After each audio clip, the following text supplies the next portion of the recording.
Welcome back to WCS Europe Season 1 Finals. This is where things start to get very serious indeed. Just 4 men remain.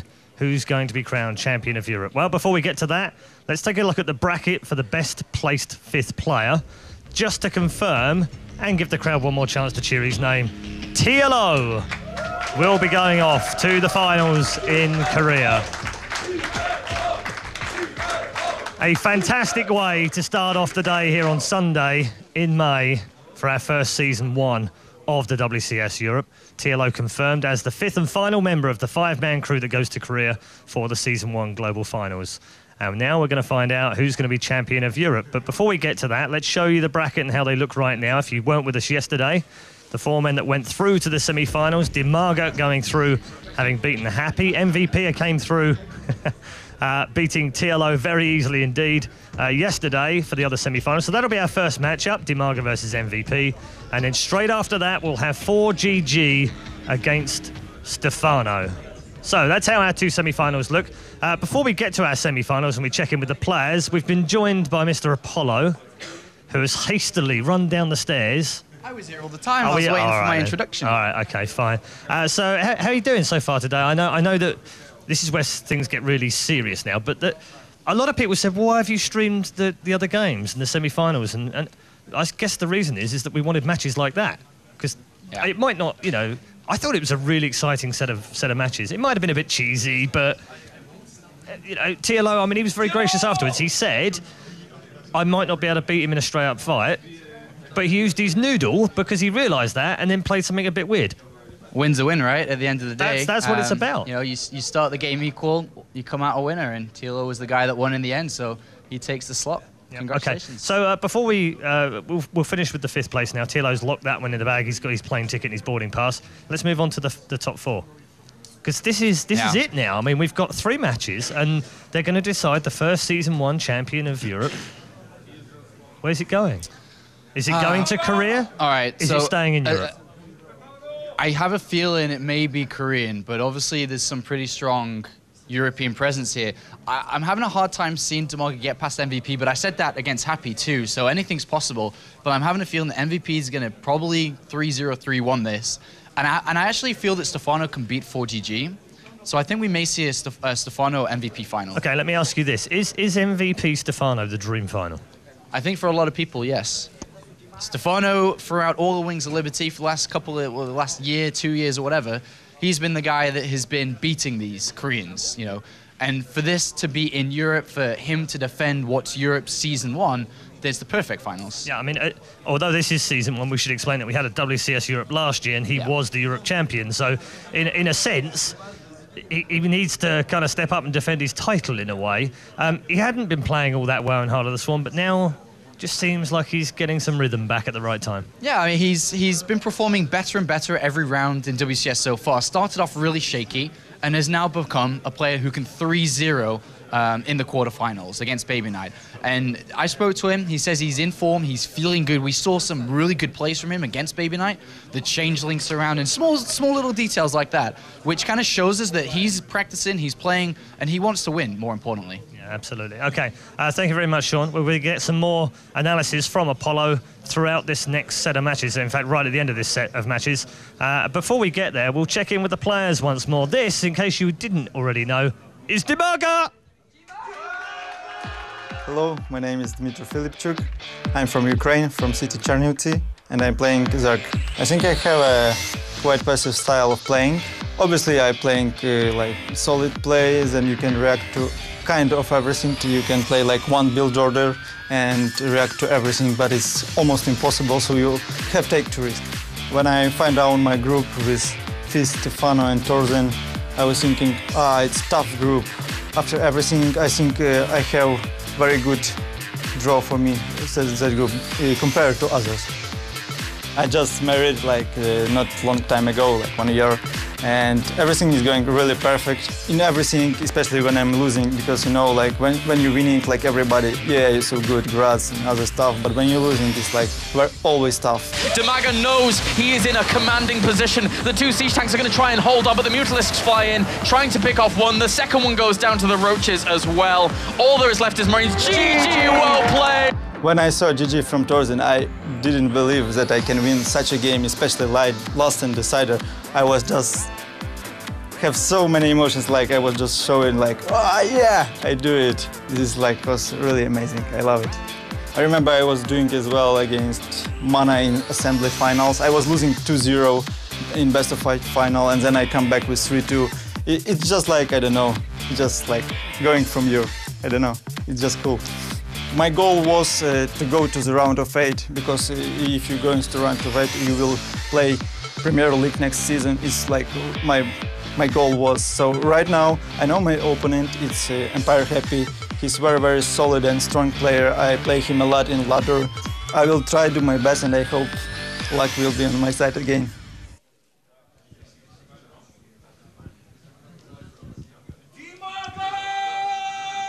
So, you probably worked out that was DIMAGA just before his quarter-final. He is the surprise package of the WCS. Not only did he make the top 8, but he's actually made the top 4 and will not only represent Europe in the Premier League next season, but will also now be going off to Korea for the Season 1 Global Finals as well. His opponent in the semi-final doesn't really need an introduction. He is the King of Wings. 네, 제 이름은 정종현이고요. 저는 한국에서 왔고 팀은 LGIM 팀이고 종족은 테란을 하고 있습니다.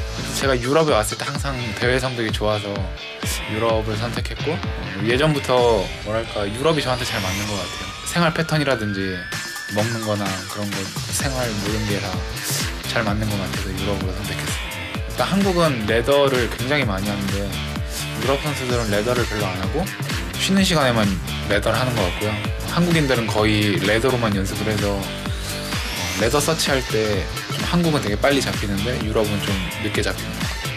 제 플레이 스타일은 일단 공격적일 땐 공격적이고 방어적일 땐 방어적이라 상대가 예측할 수 없는 그런 스타일인 것 같아요. Oh, but there's so much firepower here. He lands storms across all of these siege tanks. It's pretty good. The siege tanks can't move out of that. He's going to be able to bust a few of the siege tanks as well as the bunkers, but I don't know whether there's enough gateway units here to deal with this, as the bio reinforcements were 134 supply against 88. 예전에 비해서는 많이 지금 못하고 있는 상태인데 이번에 우승해서 다시 세계 최고가 되려고. MVP is making this look easy. 100 supply difference. He's dominating. This is annihilation. This is simply one-sided. It is MVP. Amazing, amazing play thus far. 일단 부상 몸이 안 좋아서 게임도 오래 쉬고 그렇게 쉬다 보니까 실력도 떨어지고 실력이 떨어지다 보니까 연습도 더 안 하게 되고 이렇게 악순환이 반복돼서 실력이 지금 많이 줄은 상태고 이제 앞으로는 연습 열심히 해서 다시 우승하고 싶어요. 일단 가장 우선적인 것은 연습을 많이 하는 거고 그리고 이번 시즌에 연습을 좀 예전보다 많이 해서 이번 시즌에 우승해서 시즌 파이널도 우승해서 다시 최고의 선수가 되고 싶어요.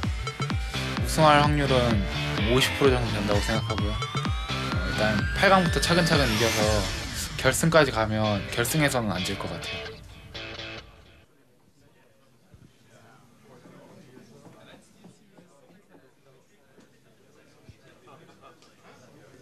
So, the King of Wings is ready, and you heard him. He doesn't just want to win the Europe final, he wants to win the whole damn thing. He is a previous triple champion, and of course, you saw those GSL badges as well. He has form in Wings of Liberty, but he's yet to show his true colours in Heart of the Swarm. Let's see how these two men have travelled through the WCS Europe. They've both had very exciting seasons so far. DIMAGA there with fantastic early wins. Just that one defeat to Thor Zane that he rectified in the round of 16 with a 2-1 win. And then that audacious win yesterday over Happy by 3-2. On the other hand, MVP, just that one slip-up. And guess who it was against? Well, it was a 0-2 against the very man he's about to play in the semi-finals. The other loss he had was against Lucifron, and we've already seen how good Lucifron can play, finishing 6th here at WCS Europe. So, here we go. It's the first semi-final of WCS Europe Season 1. It's time to go over to our commentary team of Kalaris and Todd. Thanks very much, Red Eye. Welcome back to the caster's desk here for the next game, the semi-final, to determine who advances on to that final spot between DIMAGA and MVP. This is going to be pretty good. Yeah, it is going to be good. We've seen MVP very impressive versus Zerg so far. He really favors that Command Center first build with which it dismantled TLO completely previously. It did. DIMAGA does have the recent wins over MVP, and well, that's one way to open up our map drawing here, as Mr. MVP gonna pick one map first. He seems very happy about this.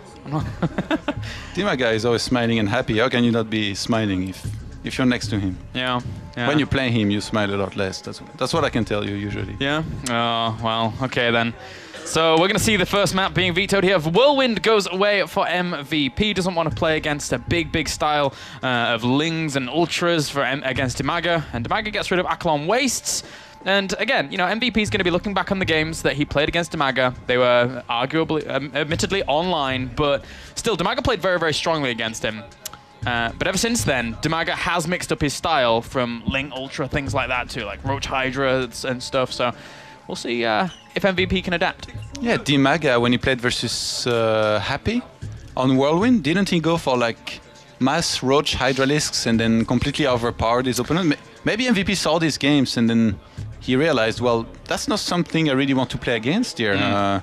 Whirlwind is still a fairly good map for Command Center first, but then we've seen some rushes recently, some all-ins go through, and MVP might not want to try and risk getting hard countered, because his build order is, as much as he scouts after the Command Center, I feel like he's more comfortable with his Command Center first on 2 players map. Yeah.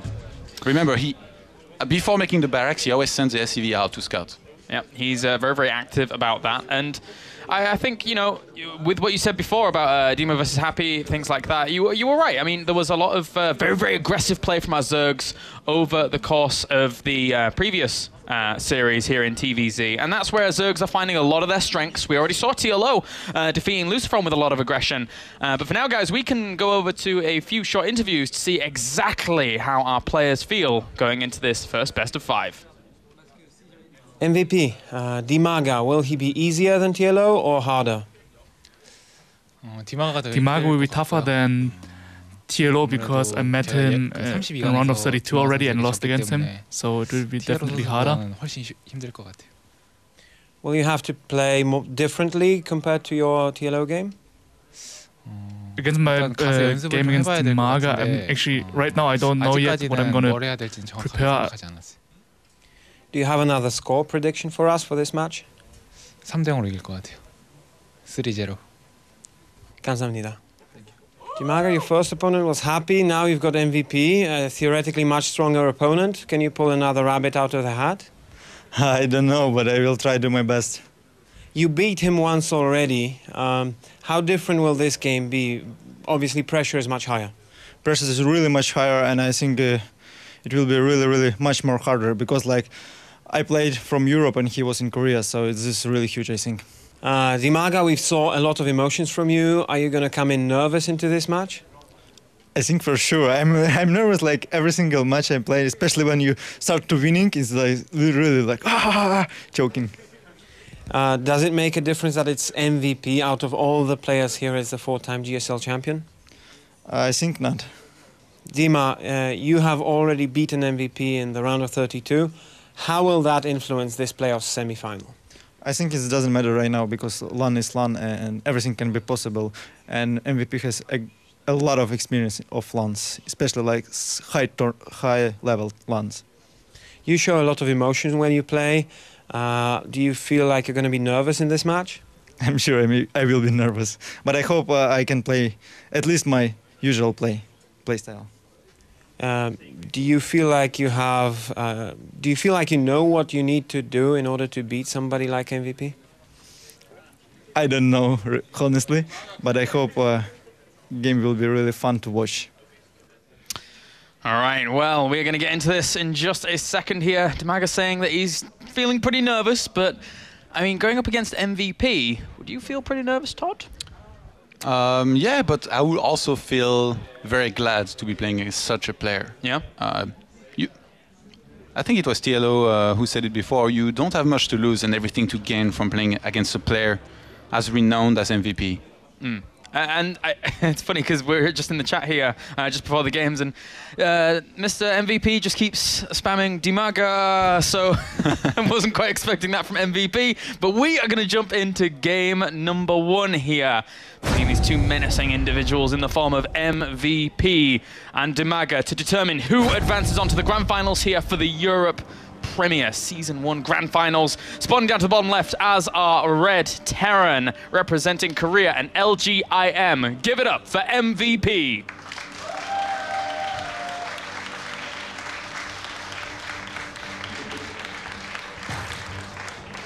Spawning up at the top right as our Blue Zerg representing the Ukraine, and no team yet until the 3rd of June. Give it up for DIMAGA.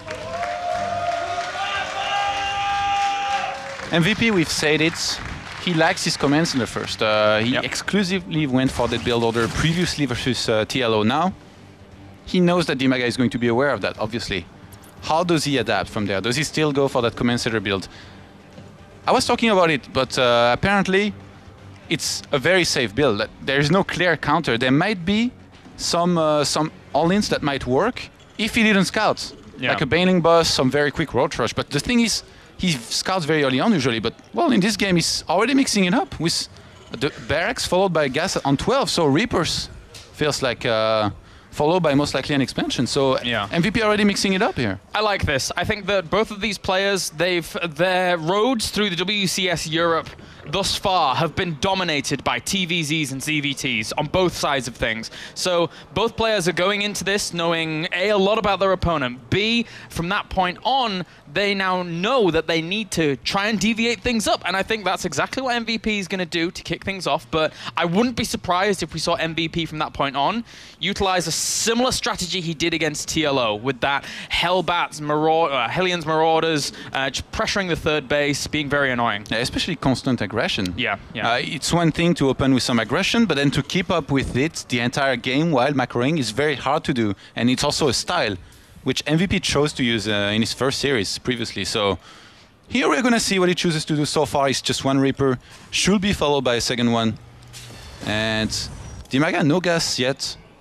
DIMAGA is a bit of a wild card in this matchup. Sometimes he goes for Roach Hydra, sometimes he goes for full links. He can do anything. Yeah. DIMAGA is a man of many tricks. You're right, and I won't be surprised if he brings out some of those tricks here against MVP. I think there's a lot you can say about players who believe their opponent to be the better player. Let's just look straight back to the previous series with TLO versus Lucifron, and then from that point try and eke out the wins in other ways other than macro. And here MVP now is opening things up with those Reapers, looking to poke on around. And again, won't be surprised if they sled into the later aggression in the form of those Marauders, etc. As he's seen DIMAGA open up Roaches so many times in the past. Yeah, and if MVP feels safe, he might go for the third command center very quickly here behind his factory, which is just thrown down. The Reaper not doing bad here, almost getting... oh, it's forced to Spore, which hasn't been cancelled yet. DIMAGA's not paying attention. Cancel that. Whoa! Where is he looking? Ah, there we go, phew. All right, so that would have been a bit of a waste of minerals as well as wasted mining time there to kick things off. Second Reaper does rendezvous with that first one and jump straight into the Zerglings, has to jump straight on out once again there. For now, speed starts up for DIMAGA. No third command center just yet, although he is banking up the minerals to start that, unless he's just going to start the Hellions straight away from that factory. I'm pretty sure we're going to have a third command center. See, he's already sent an SCV on the bottom right-hand side of his main. Those Reapers not going to be able to do too much. They are trying to... oh wow, they actually get that Queen almost at half hit points here. They're going to regenerate their hit points and get back in there and try and get the snipe maybe. That's the annoying thing about these Reapers to kick things off. And once again, another surround here. He's not actually jumping off the low ground. Ah, there we go. So he does escape once again here. And still only one unit has actually been lost thus far for DIMAGA. So the Reapers haven't really done too much. Yeah, he's got the second Queen now. So he's going to be perfectly safe against this. Look at those players, man. They're really fast. Yeah. DIMAGA's hand, very impressive. Just cranking this out. Hands, magic fingers. Magic fingers. They want to set the pace for themselves, not only at the speed and the tempo that they want in the game, but also try and once again tickle away at their opponents. Try and set the pace in game. And those Hellions now, they're going to try here for MVP. Noticeably though, he hasn't got any Marauders on the way just yet, so it's not going to be that super similar style that we were seeing for TLO versus MVP here. Yeah, DIMAGA right now is getting a fourth queen. He knew that MVP seemed to be wanting to play very aggressively. Oh, one of those queens getting a little bit too far out of the creep here, going to be transfused, but he's getting a fourth queen, so he's going to have 3 queens at his expansion. He's going to be very safe. He's got the Spine Crawler as well. And whoa, he made a good bunch of Zerglings here. He's trying to get a surround maybe, or do a run by the natural of MVP. Yeah, it's a lot of Zerglings, especially with no wall off at this natural, so those Zerglings could actually do some quite damage. He's trying to surround them from the low part here to try and bring those Zerglings in from the top and get the surround, but no, he's not allowed to do so. A lot of the Zerglings did die after those Hellions, but all these SCVs might end up dying. He can't raise the supply depots. If he does, then the Zerglings flood on in. Yeah, and 3 SCVs have been killed only. But he's prevented some mining time, and DIMAGA is going to find himself on 41 drones against 27 SCVs, so that was totally worth it here. In the meantime, he's able to start his 3rd hatchery. He's got some Zerglings just right above it, ready to protect it with their lives. And DIMAGA, I like the way he's walling by his expansion, making sure no Hellions can get in. He's getting the Rotoran as well. He does look like he might go into a range style, but he could still throw down Baneling Nest behind this, just get a few roaches to make sure he doesn't take too much damage from many Hellions. And MVP's getting he's got a tank already. He's getting a 2nd one. So this could be just to defend, to make sure he doesn't get all in and dies. Yeah. In which case he will stop after 2 or 3 tanks, or he could be going into tank heavy production here. I don't think it's not going to be mech, obviously, because he's got a double engineering bay, he's got the 2 barracks as well. I wouldn't be surprised if it was that heavier siege tank style, because what we've seen from DIMAGA time and time again against all the Terrans he's been playing is just roaches, range focus here, with that range upgrade going down as well as the carapace. So DIMAGA's not really deviating things up too much, whilst MVP, he knows exactly what he has to do against that kind of style. Yeah, MVP completely anticipated this here. Wait a minute, Spire goes down. So DIMAGA... Oh, and he cancelled and the scan! He cancelled the missile attack upgrades. DIMAGA had started the missile attack upgrade earlier. He just cancelled it and started Zerg melee. I think it's because he saw the tanks. He must have sent a Zergling that died. Look, one of the siege tanks has 1 kill. Yeah. On the cliff. Yeah, whoa, DIMAGA keeps changing his mind here. He got scanned. This is really... That scan so was so clutch there by MVP, getting the intel he needed, but now cancelling that, getting that infestation pit down, the Baneling Nest. DIMAGA's gone through all the mid-game tech he could possibly do, and now he's settled on one. I love how we went from Roach Hydra to Mutas to Zergling Infestor now, and Banelings. Yeah. And with Pneumatai is... Whoa, wait a minute, he's getting Ventral Sacs already here. So... DIMAGA just wants to do everything. He can't make up his mind, so he's decided, you know what? I'm just going to get everything. He's going for some sort of hidden expo, I guess you could say, and he's not necessarily going to be getting Infestors. Okay, never mind. As I said, that he starts Pastoral Glance, and he starts to Hive as well. Yeah. So he could just get 5 Infestors to make sure he's safe against any kind of push, and from there, try to take very quickly to Ultras, because he's got the Macroach in his main as well. I feel it might be clear that DIMAGA's a little bit nervous here because he cancelled Ventral Sacs as well. So he's just trying to kind of click buttons that aren't necessarily the right ones. We have that Hive morphing in, so he wants to go up to those Ultras very quickly. He needs to crank out his melee upgrades, though. They're going to be so late because he started range, because he had to cancel it, because the evolution chambers weren't down as quickly as he would like them to be. But he is doing a good job of denying this base. Yeah, and that Overlord next to the orbital command runner is smiling at it. It's saying, hello, you can't land for the moment. It's going to take a whole minute to clear this. The little driver in the command center is just like shaking his fists at him out the side the window. But no, he dies off. And poor little Overlord. Okay, just 3 Infestors so far. DIMAGA is going to start 2-2 upgrades for his Zerglings as soon as possible. But with the Hive almost finished, oh my god. DIMAGA is going to be getting Ultras very, very quickly in this game. Ooh, a clutch raise of that supply depot there by MVP. Does not want those Lings to get in and cause a little bit of havoc. As Adrenal Gland starts, where is that Ultralisk Cavern? He needs that down as soon as possible. There we go. It goes down. He just needs to buy time now. If he can get Ultralisks out, but he also needs to get his upgrades out as well, because it's currently 2-2. And 2-2 on the way at exactly the same time for both of these players. An upgraded advantage for the Ultras is very, very key here against the Spire. Look at the production tab. DIMAGA is playing so well. He started all of the upgrades he needed. He knows that he might be behind on supply, and he wants to play it very safe against those drops, because he doesn't have Muta. So look in his natural. Actually, the natural gets scanned just now. And MVP is going to be aware of that Ultralisk timing. He could try to attack now, but I don't think he's going to have enough. It's going to be so hard for him to step on creep and take on those Banelings. DIMAGA, double Spore and double Spine on his natural. He wants to play it very safe here. Like that, he hasn't actually transferred much up to that hidden location base. He's transferred a few up right now. It hasn't been spotted either by MVP, so that's quite a nice little boom for him. MVP, he wants to go for it before Ultras are out, so he's going to start moving out, but DIMAGA is aware of that. He morphs in a lot of Banelings, and with the crisp spread, he could just fungal this huge army and do lots of damage to it. You're right, he has to try here, he has to do something, does MVP, otherwise his timing is going to be gone here. Fungals go down along with a few Infested Terrans, but a great split by MVP. Tries to split where he can and push on forwards here, at least killing off a lot of Zerglings. This really, once again, guys, is his timing. Another nice split, but there's a lot of Zerglings trying to clean this up. Trying to buy some more time with these Infestors is DIMAGA. MVP continues on forward. I think, though, MVP can't do much more with this army. And those two Ultralists are on the way very soon, along with a lot of upgrades. Whoa, in fact, one of them just comes out straight away. One Marine does a backflip. One Ultralisk is chasing all of those units away right now. The MVP is going to drop in the main. Whoa, tries to lock them down with the fungal. Drops some Infested Terrans on the high ground just to make sure that he's not going to continue into that path. And now he does have a little bit of energy once again for the Fungals. Will lock that down. Has to drop everything. He knows that's going to get killed off. Whoa, and the two Medivacs make it, but there is only five Marines remaining in those, so the one Ultra and the two Queens here should do a good job against this. And those Medivacs, they're going to be stuck in that space. They try to escape. There is a spore on the way. Oh, the one carrying everything does go down. The second one lives to tell the tale, but that lost a lot of units. 77 army supply to 76 right now as MVP tries to move down the right-hand side here of this map. But still the Zerglings posing a little bit of a threat to the left for DIMAGA. And how many Ultras does he have right now? 5. He could increase those numbers very, very rapidly once he gets those gases on his 4th base. And I like the placement on those barracks.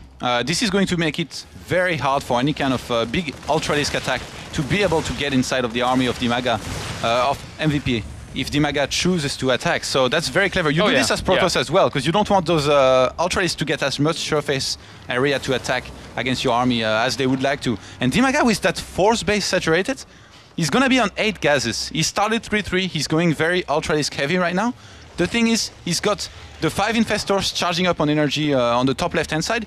He could do a timing with 200 supply here momentarily, do a lot of damage to MVP, and then keep on resupplying on Ultras and Zerglings to try and finish him. But he's throwing down the Spire.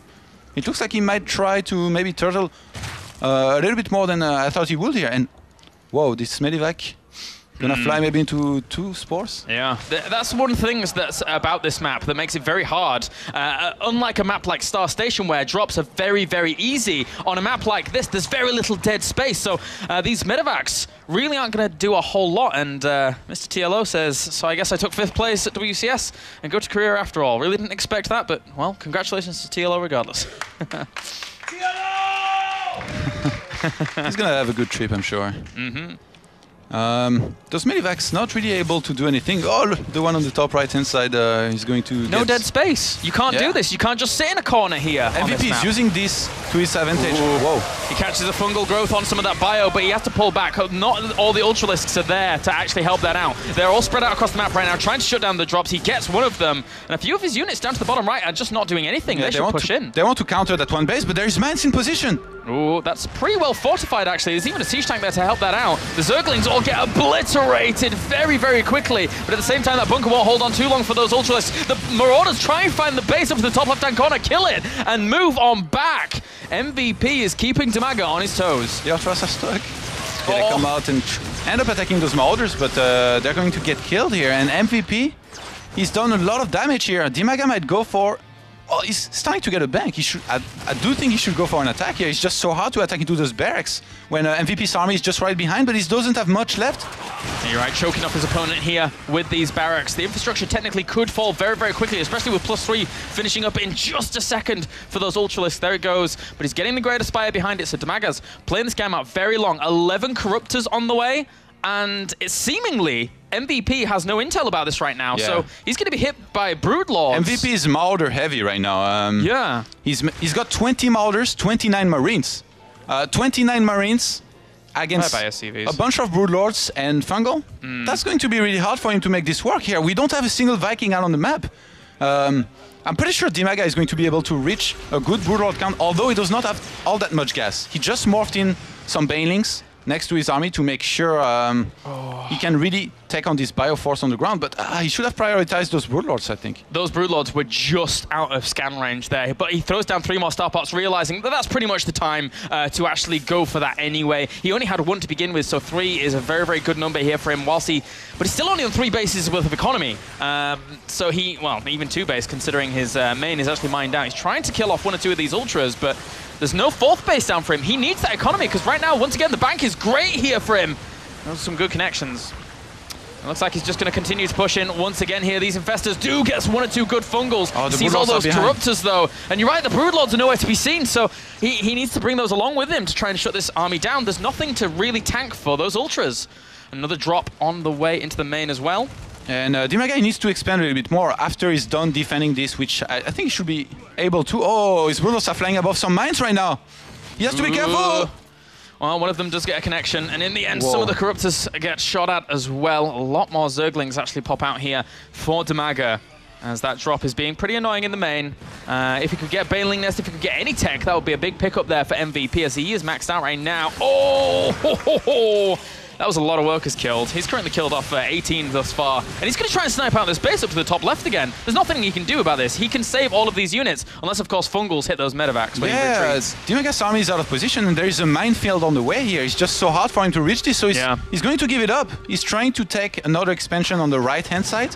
The thing is, MVP has almost mined out all of his bases. I mean, he's not very mineral heavy. He doesn't have much minerals in his natural. His 3rd is quite depleted as well, so this is his last resources, but a drop in the main is taking out the Baneling Nest here. And those Zerglings here will try and wrap around this entire army. This buys time for the Broodlords and those Ultras to actually get there. And at the same time, you can't pick up and run away. Those Corruptors are going to gun you down, but he does boost on out. He does get away for now. Fungal. Yeah, if he'd have fungled that, that would have all have gone. The lone Swarm host now in production, making sure that he can have hero units out as well. MVP making sure he can snipe that base on the right-hand side here. He wants to starve DIMAGA on minerals. He wants to make sure he doesn't have any more money. And another assault here for DIMAGA, trying to pressure where he can. This is all MVP's got. MVP has really not that much economy left. He has to build the one massive army to crush DIMAGA, but DIMAGA is pushing on through. Infested Terrans get thrown down on the high ground, and now MVP is looking a little bit strong all across the map here. He's got a good force at the front, killing off Zerglings, but 1 Swarm host. Yeah, that 1 Swarm host not really going to do a whole lot, I don't think. And the army value right now, 95 to 84 in favor of MVP, but it's being evened up. Yeah, and DIMAGA, he researched missile attack level 1. I was wondering why. He might have thought about switching to Swarm host at this point in the game. Somehow, he's got only 1. I do think it's a mistake so far, but... Whoa, he's clumping up! Oh! Not MVP, the best move. MVP is very far ahead on supply right now, but DIMAGA has got his Infestors. I don't think they ever died this game. The 1 Swarm host is being utilized. Down to the bottom. Those 2 Locusts move in. He's like, well, 2 Locusts. I guess I'm just going to scan and kill that Swarm host along with the Zerglings. He doesn't even need to. Yeah, it's tickling him, not just sits there. Does he drop the scan? Oh, he misses it. Come on, MVP. You got to work on your aim, man. Oh, I'm so sorry. That tickled me so bad. All right. Okay, MVP has got a lot of Vikings. Broodlords another. He's getting a Muta. What is he doing? DIMAGA's getting one. He's getting one Muta. That's the hero unit now. He had the 1 Swarm host. But there's so many Vikings. He should just go into mass ultras now. That's about his only chance in this game. No, don't doubt the 1 Muta, man. Do not doubt the 1 Muta. He's gonna do it. All right. It's 190 supply right now to 106. DIMAGA is looking kind of starved himself. The incomes for both these players is so low. That's why he got the Muta. There was a Medivac that kept on being annoying in his main, and MVP is just secured a new base. He knows that DIMAGA doesn't have a running base, a real running base, because he denied the one on the right-hand side few times. So DIMAGA is mineral starved now. He's not even maxed. MVP is maxed, so he can just wait a little bit more now, make sure he wins from there. MVP has played this so intelligently on 3 bases worth of economy, and to macro the way he has done and spend his income as he has, as well as go for good trades, apart from that one. I like how he tried to boost as the last shot was fired. DIMAGA's going to go for it here. Yeah, I think he has to. I think that he has no other option. He's completely starved up. He's going to try and deal with this. He drops a fungal on some of that bio, but the bio is so well spread anyway. Infested Terrans once again trying to tank some of these shots, but the Ultralisks slowly but surely fall. 123 army supply to 10. GG for game number 1. LGIM's MVP takes the first map here on Neo Planet S. And DIMAGA is still smiling. Seems a little bit phased by this, but not too much. He knows that he played very well. He did. Up until a certain point, Yeah. MVP wasn't doing very well in this game. He then suddenly started doing too much damage with some of those drops. He dealt very well with the army of DIMAGA, and then from there he just secured the game. You're right. I mean, DIMAGA played a really nice game. He established his 4th base very, very quickly. The 7th and 8th gas geysers were a little bit later than I was expecting, but we can actually go into the GG moment of that previous game to see exactly the reactions of these players. MVP, as always, keeping that mouth open, and DIMAGA not happy in the slightest with that, despite even smiling at the end. So you could never not have a smile from Mr. I like DIMAGA. how he talks to himself. Yeah? He's like, ah, too bad. Oh, well. Oh, well. Mr. MVP says GG in the chat. DIMAGA says MVP, lucky you. I played bad at the end of that game. Haha. Ooh. Yeah, it seemed at some point like he was not doing as well. You mentioned it. Some of the moves that he made might have come from nervousness there. Yeah. Starting the ventral yeah. sacks, then cancelling, that's not supposed to happen. That's not something you usually would see from a player of this caliber. This is a really intimate venue, but it's a huge stage. Yes. In the minds of these players, this is massive. And DIMAGA, you saw the hesitation in his games. Roach Roaring, cancel. Going into Spire, cancel. Going into the Infestation Pit. And That was ventral calculated. sacks. Ventral sacks wasn't. No. Well, anyway, we'll see as going into game number 2 now. Spawning down to the bottom right as our Red Terran. Currently 1 game up representing Korea. Give it up for MVP.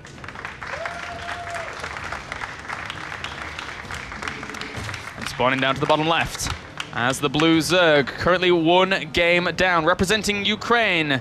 Give it up for DIMAGA. Okay, MVP. He didn't go for a command center first in the first game. Now we're on Newkirk City. The chances of him reverting back to the build he was using earlier versus TLO is quite big here. What do you think? He definitely could do, and it's not too bad a map for establishing yourself that first He's command ready this center. SCV. Has he? Is it going back? No. Oh, Just below his depot. Oh, well. So it doesn't look like command center first. That's a bit weird. He did so well with the build order that he was using. I mean, he won here, but he looked a lot more convincing versus TLO, I think. Yeah, it really did. And Gas 12 again. Gas So 12? Reapers. Reapers. He wants to play the exact same build, it seems like. I mean, the Reaper option is just so great. It's not going to get a huge amount of drone kills, if any, but it gets you so much intel. It gives you the ability to just mess around with your opponent early on. If you get 1 drone and then they miscontrol queens or miscontrol zerglings, that's an annoying thing as a zerg to deal with early on. And if you do a little bit of damage, it can really throw your opponent off. Yeah, in the previous game, he even almost forced the spore that completed. Yeah, Remember? exactly. He brought the drone so low hit points that DIMAGA had to make a spore to make sure they didn't die, and in the end, almost didn't cancel. Oh, wow. He was going to take, DIMAGA was going to take the gas on the right-hand side, but then he changed it last second for the one on the left-hand side. That's a very early extractor here. I guess it could be anything still. He could just, when I get speed early on, could go for some aggression as well, some different aggression. Do you think a Roach Rush would be good against the way MVP has opened in the previous game? Well, it's a good point that you bring up, because I think that in game 2 here, DIMAGA might revert to some kind of aggression in the style of something like a Roach Rush. So we'll keep close eyes on his gas here, as MVP is going to throw down that command center on the low ground whilst containing with 2 Reapers. DIMAGA didn't bother scouting anything with his Overlord here. He's just placed it outside of the base of MVP, making sure he can spot anything that moves out. Yeah. He didn't show him anything about his Overlord placement either. So DIMAGA, he has no information whatsoever right now. So this might be a tell about what he might do. Like later on, it might make perfect sense if we see him throw down like a Roach Warren or something and going for some attack.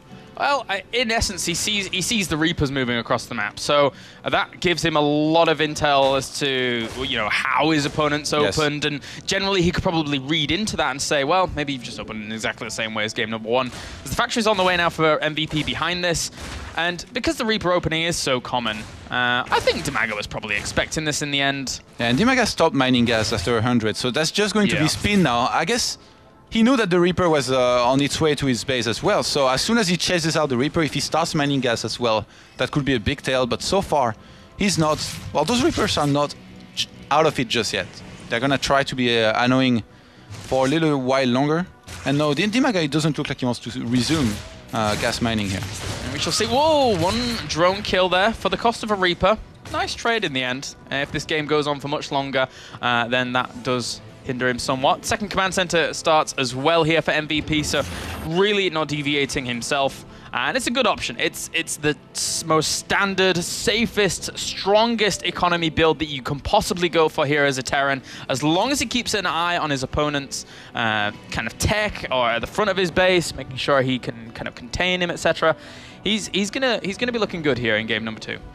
DIMAGA has gone up to 3 queens here, and well, one of those. He's in an interesting position just right above his ramp, making sure no Reapers can get in there safely. He's gonna start creep spreading very soon. He's already starting to invest into a third base. He's probably anticipating the quick third command center out of MVP, so he's not even going to bother really scouting for it. DIMAGA, that's a little bit risky. Imagine MVP went for the same type of push that we saw 4GD do before with the Hellions and the very bio-heavy composition. It could be tough, but that's not what MVP wants to go for here. He's throwing down the armory and the starport as well, so we might have some Elbat drops. Yeah, and the Roach Warren is on the way to try and defend against such eventualities, but the 4 Hellions are moving across the map right now in the middle there. There's a few Zerglings actually poking around here and having a little bit of luck, and he does see that third command center with an Overlord. But still, these Zerglings being annoying, they pulled the Hellions back, and that's good, because now DIMAGA knows that they're a threat, and now he can defend his third a little bit easier, yes, and not transfer over there so quickly. And also seeing the third command center, if you're sure about it, you can evaluate how much your opponent is going to have at a certain point, or you know that he's not going to have too much anytime soon. So then you can be a little bit greedier with the droning. You just get a few roaches to make sure you can defend safely against those Hellions or those Hellbats that might come.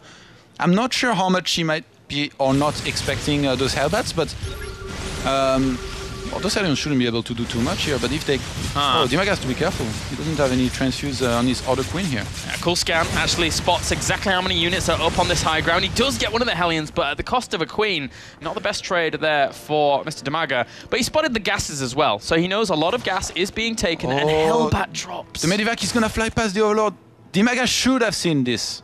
Yeah. This was in range, so let's see if he gets ready or not. MVP is doing a good job of keeping the Watchtower, and he should be going for a run by in the natural, maybe with his Hellions while he drops the Elbats in the main. Oh, DIMAGA, did he not see this drop? He's not preparing anything for the main. No Spore, no Spine, he has no units there. He's got 3 Roaches about to pop, but where are they going to pop? And even still, those 3 Roaches aren't really going to do too much against that. Not in the main, as those Hellbats do enter. And he's pulled all the drones away. Hasn't really lost that much just yet, but he has to try and find another location, but he's going to try and pressure at the third as well. During all of this, a great multi-pronged attack by MVP, trying to kill off how many drones? How many has he actually killed off so far? He's killed off 8 and 9 now. Will he get any more? 10. Good focus fire there from DIMAGA, bringing down that medevac. He has to deny the retreat, but still, 13 workers have been killed off. 48 to 47 right now. And DIMAGA, he has to resaturate in every single base. He lost lots of mining time here. He went down to very low income. He's going to have to resume this. He's on 50 drones to 48 SCVs, so not doing too bad. Definitely would like to be doing better at this point. But another Hellbat drop in the natural. I think MVP realized that the natural is the least protected area. No Spines, no Spore. Just a few Zerglings, just a queen, not really too much at all. He's seen the Roach Warren, he saw the double evolution chambers whirring away. He's going into mech play here, as we now have that medevac moving out, just a little bit of a retreat. Yeah, and we had some cool tweets by Tara Babcock here, talking about one of the players. Was it MVP or DIMAGA? She said smiling, so giggly, so it must have been DIMAGA. Definitely. if anybody's smiling and anybody's giggling, it's MVP certainly DIMAGA. Too, though, to his defense. That's true. He has a cute smile as well. Whoa. I shouldn't say that, should I? All right, so 2-2 on the way here for DIMAGA as well. With that glue constitution finishing up in just a second, a lot more drones on the way, and he didn't spot the transfer over to that base, but he is supply blocked at this point. But this is a lot of mech that's going to be rolling out for MVP, and unless DIMAGA sets his opponent back, the mech is going to gather a lot of momentum. It really depends on how the engagement's going to come. That's such an interesting route that this Medivac is using. MVP really trying to surprise DIMAGA here. Oh, it looks like it's going to work. And he gets even more drone kills. Has to be forced to pick up, though. Those Roaches and Zerglings did a good job of fending that off, but still, every single drone kill that happens here, with another medevac drop moving down to the south, trying to kill off drone after drone after drone. That's a big blow to DIMAGA when he's trying to amass an army against a meching player. I'm not even sure he has full intel that his opponent's meching. He hasn't seen any of the production. Yeah, I don't think he has. And oh, he's morphing an Overseer just right next to MVP's base. Well, there you go. He needs the intel. He really does. And the Overseer should be getting in there very soon here, but there was a Viking looking for it, but it missed it barely. The Viking is close to DIMAGA's base. It missed the Overlord right next to his base. So if MVP had got that, it would be much harder for DIMAGA to be able to scout with an Overseer, but he's forgot about his Overseer right now. He needs to know about this. Although he's getting Roaches, it does look like DIMAGA somehow knows about this. I guess when you play against this many Hellbats, it's almost always going to be mech. You never see Terrans keep on dropping Hellbats and then going into bio. Well, it's going to be hard for DIMAGA to shut this mech play down with Roach Hydra against Siege Tank Hellbat. That is so much damage. He's going to need Vipers, I think. Yeah, just... support. Yeah. Or drop. Yeah, both. I mean, the ability to throw down the blinding cloud on siege tanks is a massive, massive advantage. The Overseer needs to get in there and see exactly what's going on. It morphed in a while ago, and it will actually go along because it does have pneumatized carapace, so it's very, very quick little guy, and he spots pretty much everything. So now he knows what he's up against. I like how... Oh, he's dancing between turrets. It's not going to get away. No. Well, there's a lot of Roaches in production. Well, how many do we have on the field right now? 55 in total. That is a lot here. And he's actually bringing Overlords forwards with him. I'm wondering if he's wanting to try and soak up something like Widow Mines, but there aren't any on the field, so... This is such a good map for mech, because look at MVP's army around his third base. He could just secure himself the fourth base right next to it. It looks like him... Whoa, DIMAGA is going to drop on top of this, I think. He doesn't have Ventral, so if he gets Ventral, maybe he's forgotten. I'm surprised, yeah. He had some Overlords over there. Maybe he might have faked a drop, but seems a little bit strange. I think DIMAGA behind this, he wants to go into Broodlords, but MVP is almost always going to hit when he's almost maxed or when he's maxed, and that's going to be so hard for DIMAGA to hold. And then, well, not even hold, just... I'm guessing his army will die. He will try to trade and then remake an army, but that's going to be very hard every single time. Well, you're right. The timing where that Spire finishes up and the Greater Spire starts morphing in is probably the time around where MVP, if he continues on this macro path, it maxes out and gets good to go. Along with a Thor in the mix and so many siege tanks actually being produced. He had 4 on the way at any given time there, with so many command centers going down as well. MVP is getting good to roll. Whoa, and perfect scan here. He spots the Hive. He sees the Spire as well, so he's going to know that his opponent wants to go into Warlord. Remember, when MVP saw the Ultras on the way in the previous game, this triggered a huge attack in which he tried to do as much damage as possible to reduce the army size of DIMAGA before he gets those Ultras, in which case it would be much harder to fight. So now, does this trigger an attack right now? Yes, MVP is unsieging. The Greater Spire... As I say that. Yeah. Nicely done, Todd. The Greater Spire is on the way, though. He doesn't have any Corruptors out just yet. So he needs to make Corruptors whilst all of this is going on. Along with +3 range, +3 armor here, the Roaches need to trade so well against this army, but those Hellbats are going to tank a lot, especially if he can actually move some of those siege tanks back. DIMAGA cannot take this fight straight up. He has to spread himself out. He has to come in from so many angles. He's been so good about that during WCS EU so far, but now pinned up against this, how well is he going to do? He constantly pushes in once again, trying to close the gap between all of this, but the siege tank line goes on for so long. He's going to kill off a lot of them at the front, but it goes on and on and on, and DIMAGA has to fall back. Yeah, for the moment, he's going to try to remake as much units as possible. In the meantime, try to remax. He knows that MVP, it's harder for him to send in reinforcements because the units that come out of his factories, they're very, very slow. So DIMAGA, he needs to wait for as long as possible here and try to engage with a superior army. He's got just 1 Viper so far. Oh, no, he's got 4. Yeah, he's got quite a lot. Whoa, so 5. That's getting very scary here for MVP. He could use Dust, he could use Blinding Clouds, both. Yeah, he really could. Both of them are a great option here. Pulling siege tanks out of position so your Roaches can kill them off, and just denying the damage being done completely by that Blinding Cloud is fantastic. Viking production has already begun here for MVP, though. There's no Corruptors out on the field to make any Broodlords. So MVP right now, I think he's sitting very, very pretty here, despite DIMAGA sitting at that 100, 200 supply mark. Oh, and DIMAGA's looking to maybe use some preemptive Blinding Clouds. He's going to start streaming in there. Very, very nice positioning on those blinding clouds. He gets almost every single little pack of them. There's only 4 siege tanks that can actually do some damage here. Whilst he pushes in, what a great move here by DIMAGA. And no damage is being done to these roaches. MVP just has to sit there. Now they're doing the damage, but it gets cleaned up. What a great engagement there by DIMAGA. Fantastic. And DIMAGA could try to finish from there. He could just remake lots of units. He's getting 23 extra roaches. He's gonna press forward. He should be able to take that planetary fortress with this amount of units. He's got 2-2 upgrades. If he kills that off, that's nice. Oh, this is very close, but more units keep getting in. The Hellbat's trying to save. Yeah, the Hellbats are on the way. He's trying to deny it where he can, but I don't think it's going to die. Even Blinding Cloud on the Planetary Fortress, does that work?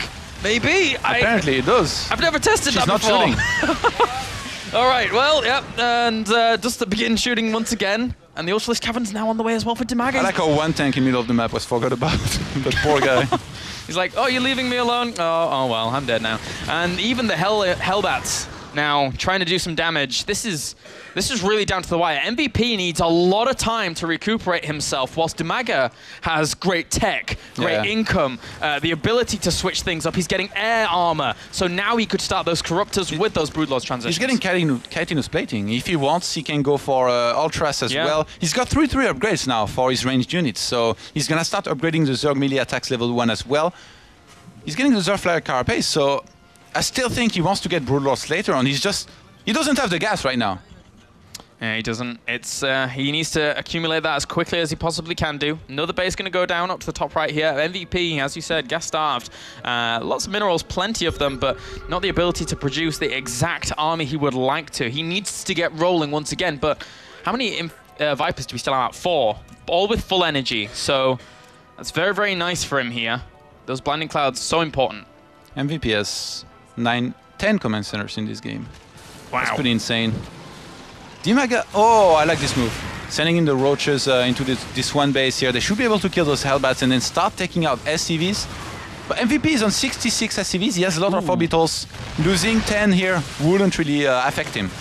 I think, though, that if somehow, some way, DIMAGA MVP keeps fighting this, the Vikings, if they can catch the Vipers, that's going to be where MVP comes back.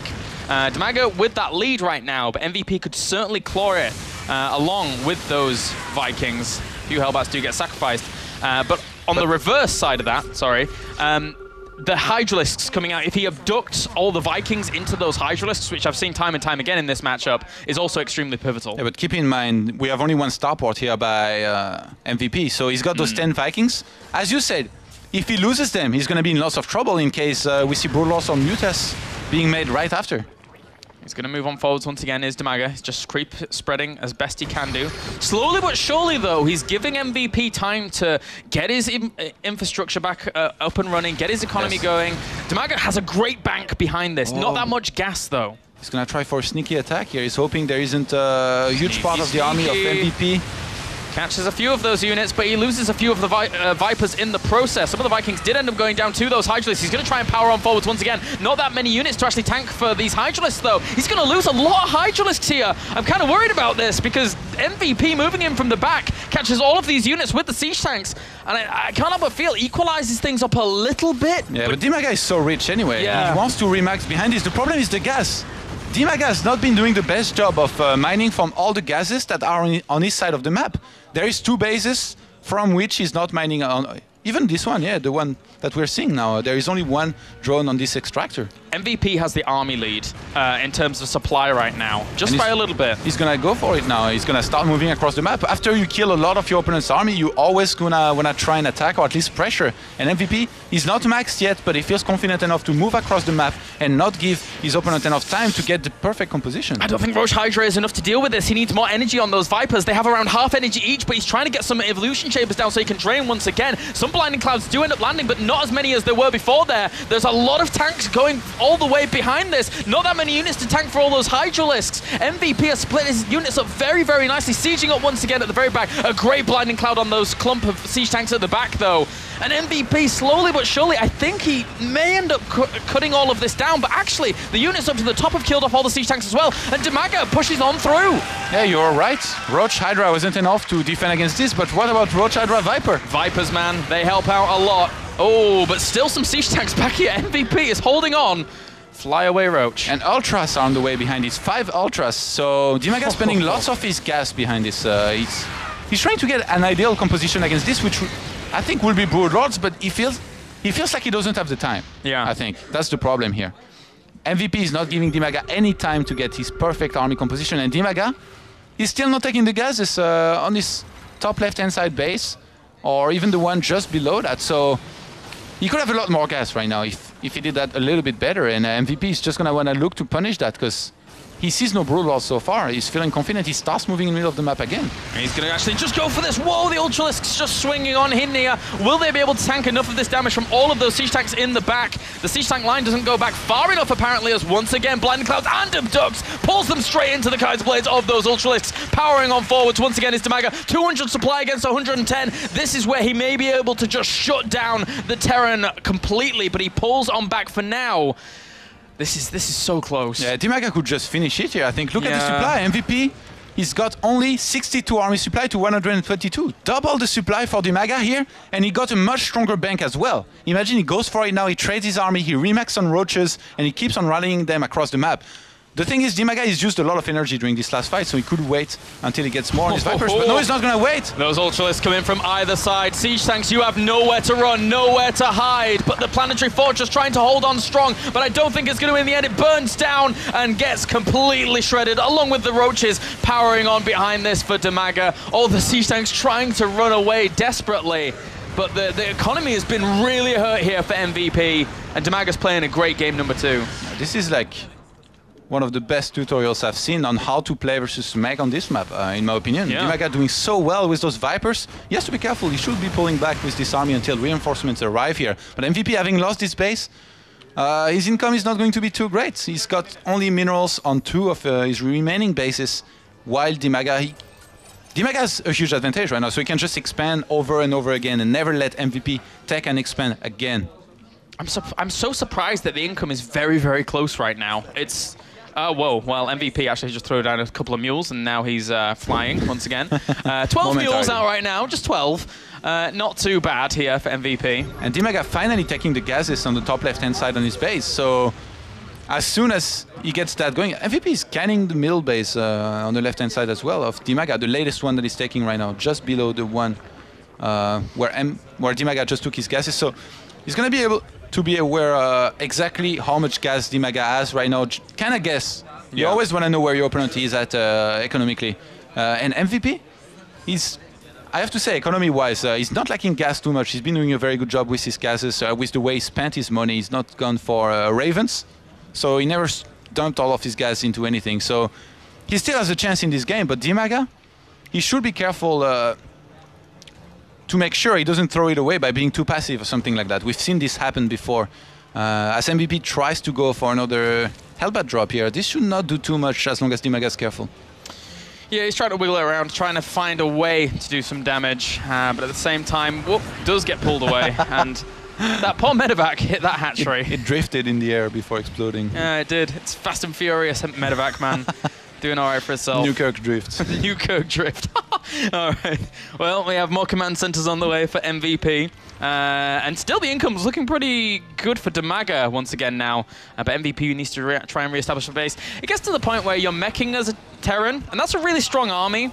But the versatility of DIMAGA's army, I think, always wins out. The Blinding Clouds are the big winners here. I think DIMAGA has had enough. He's going for it now. This might be the final fight of this game. He's very, very clumped up. Very clumped up indeed. He has to be pretty careful. He throws down a few Blinding Clouds on just 2 siege tanks. There's a lot of siege tanks there, though, in the back. He's not sieging up. He knows that if he does, he's going to get shut down by Blinding Clouds. The only hope he actually has here is to stay unsieged, go for it, sieging up just a few of them after the Blinding Clouds have actually been vanquished. And DIMAGA has now actually sacrificed a lot of his army. What's going on here? Takes a supply lead for a second. Yeah, DIMAGA sent his Vipers first. They got sniped. And he forgot some of those at home. Oh, that's so many Vipers. If they'd have been there, if the Blinding Clouds had hit that mech army, then DIMAGA would have arguably steamrolled that a lot easier. Yes. MVP, he had a great move here. He left his Vikings ahead of his army. He pulled back his army, making sure he doesn't get Blinding Cloud on top of his tanks again and loses everything with the tanks being on strike, basically. But DIMAGA forgetting all of these Vipers behind. Huge mistake there. Look at his gas. he's very gas-starved here again. He's finally took the final gases he had to take, but 11 Corruptors on the way. I was gonna say, I don't think going this many Hydralisks is the way you should be going, but with those Corruptors, and he sees a lot of the Hydras. He didn't see the Corruptors though. Yeah, he only saw the Vipers. Trying to get energy. That's too many Vipers. I feel. You think? He's got 7. That's a bit too that much. is a lot. I think like 5 or 4 usually is ideal. If they are full energy, you don't need more than that. But then again, you know, if he ends up using Blinding Cloud on the entire army and crushes MVP. If he's got 7 on full energy, then he has 14 Blinding Clouds to use against the army. How many Vikings do we have out? 9. What MVP is doing? He's making turrets and sensor tower. He knows that this is going to be coming. He wants to split the map from there. Look at his spread on these siege tanks. Wow, that's fantastic. Just, he can't actually have more than 2 siege tanks in any position, because if he does, Blinding Cloud just makes that horrendously hard for him to do any damage. Oh, this Spores Lording on the top right-hand side will be killed. MVP wants to expand there. And DIMAGA is doing a lot of running around here. He has to be careful some of those Vikings. Yeah, he needs to retain those Vikings. That's so important. He drops the scan once again, seeing exactly where these Hydralisks are. Forces away some of those Hellbats, but that, he's... How much gas? He only has 800 gas, so he can't morph in as many Broodlords as we would love to see from DIMAGA here. And still, MVP now pushing on forward. MVP is being so resilient. He should have been dead like 3 times in this game. Yeah. But he hasn't died. He refuses to die here in game 2. Corvid Reactor and Ravens. We're going to see some explosions. And MVP is only on 2 starports. One of those has a tech lab and is making Ravens. The other one has a reactor and it's making Vikings. So he could be doing better starport-wise. He's getting a 3rd one right now. And if he can get more gas and he starts getting Ravens, MVP is one of the best players at using Ravens. I think we've seen some epic games out of him before, as 2 tanks will be abducted here and sniped, but 4-1 Viper. That was the shortest abduct I've ever seen, that second one. It's just like hopscotch over the other over the other siege tank there, a little leapfrog. Leapfrog even. I don't know why I said hopscotch. I don't know why. Anyway, so yeah, Corvid Reactor is going to finish up along with that 2nd starport, or is that the 3rd one? Yeah, that's the 3rd one. All right, okay then. 2 tech labs starports. 4th one. Okay, so he's got more starports out than I imagined, but he's sealed off his side of the map. Engaging into that mech army in that position with missile turrets and Vikings is suicide for DIMAGA. Yeah, it will be so hard, but he's gonna try to shoot the static defense away from the turrets with his Broodlords. The thing is, he's going to come down to Corruptors versus Vikings. Vipers, they won't help versus Vikings unless they abduct them.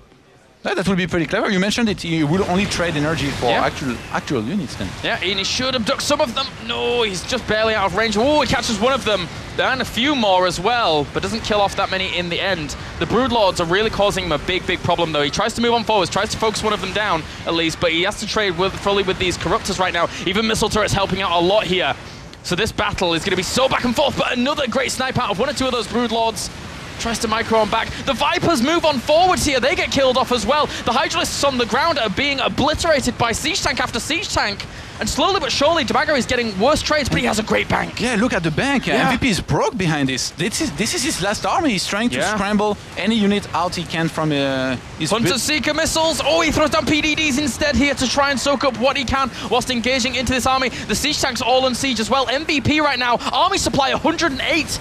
To 40, he could actually go on a march. He's gonna hold, it looks like. Oh, he has to be careful against these Corruptors. He needs to get those 4 Broodlords. They cannot get back He's home. chasing it away. There's nothing DIMAGA can do actually to save all of this. The Corruptors are gonna go down. 26 Mutas. Oh, the Muta switch. That could win him the game right here. He has 800 gas as well. Todd, your Muta switch comes into play. Not in the right matchup, but it's here. Oh my god. Oh my god. All right, Hunter Seeker missiles is going to play a huge part in this. And MVP, he has no idea. He's not. Oh, he's starting to scan. He's scanning in the middle of the map on the left-hand side. He's trying to see exactly what he's going to be up 35 Mutas. He sees some pop out now. He knows they're there. He starts 2 more Ravens. He needs Thors. He needs, well, if he has 7 Ravens with energy for Hunter Seekers, that could be his way in. And those Vikings are providing a lot of firepower as well. And he's only just getting +2 air weapons on those Mutas right now. He's got 3 Carapaces, but that's not going to be so important on the Mutas. And I think DIMAGA is going to want to take out that most important base of MVP. Oh, yeah. Which right now is kind of feeling like Christmas with all of these mules, by the way. But Yummy Christmas. How fast is this going to fall, Paradise? pretty darn fast. The Mutalisk is going to say, no more Mule Day for you. And he's actually just going to start picking off some siege tanks, because that's a pretty nice pickup in itself. 3 Thors start. The Ravens are moving in position.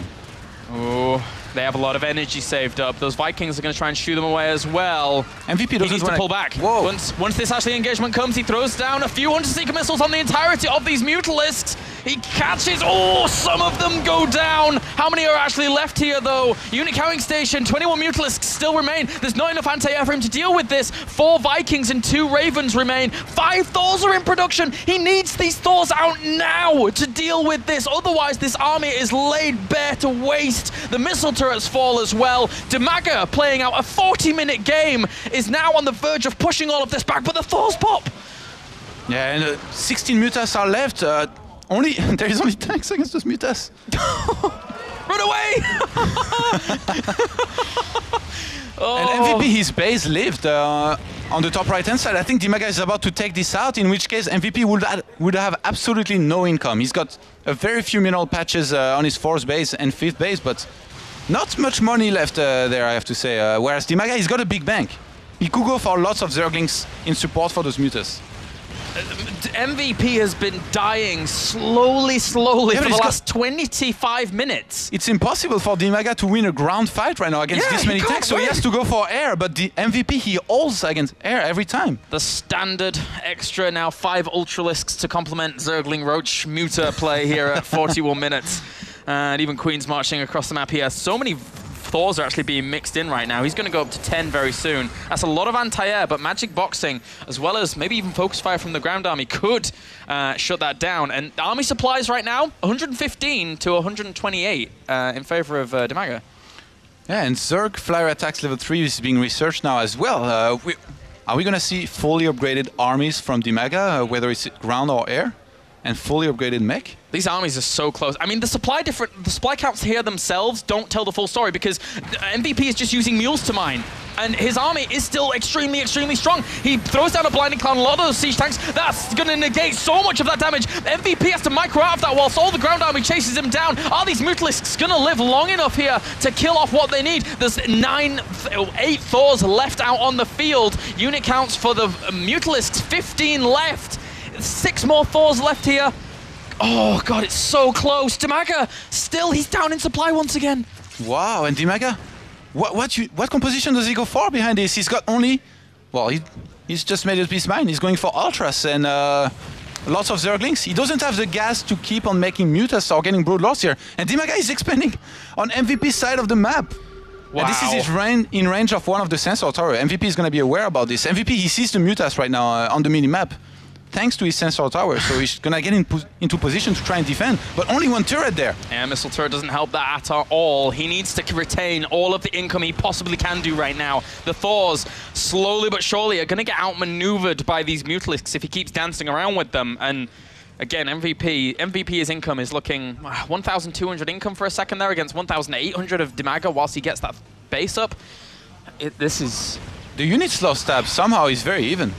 DIMAGA actually lost more than MVP so far this game. So MVP, if he can survive this attack and take 1 more expand, he might be able to win, but it's all going to be about this attack here, I feel. I might have said this before, but that's going to be a very important one here.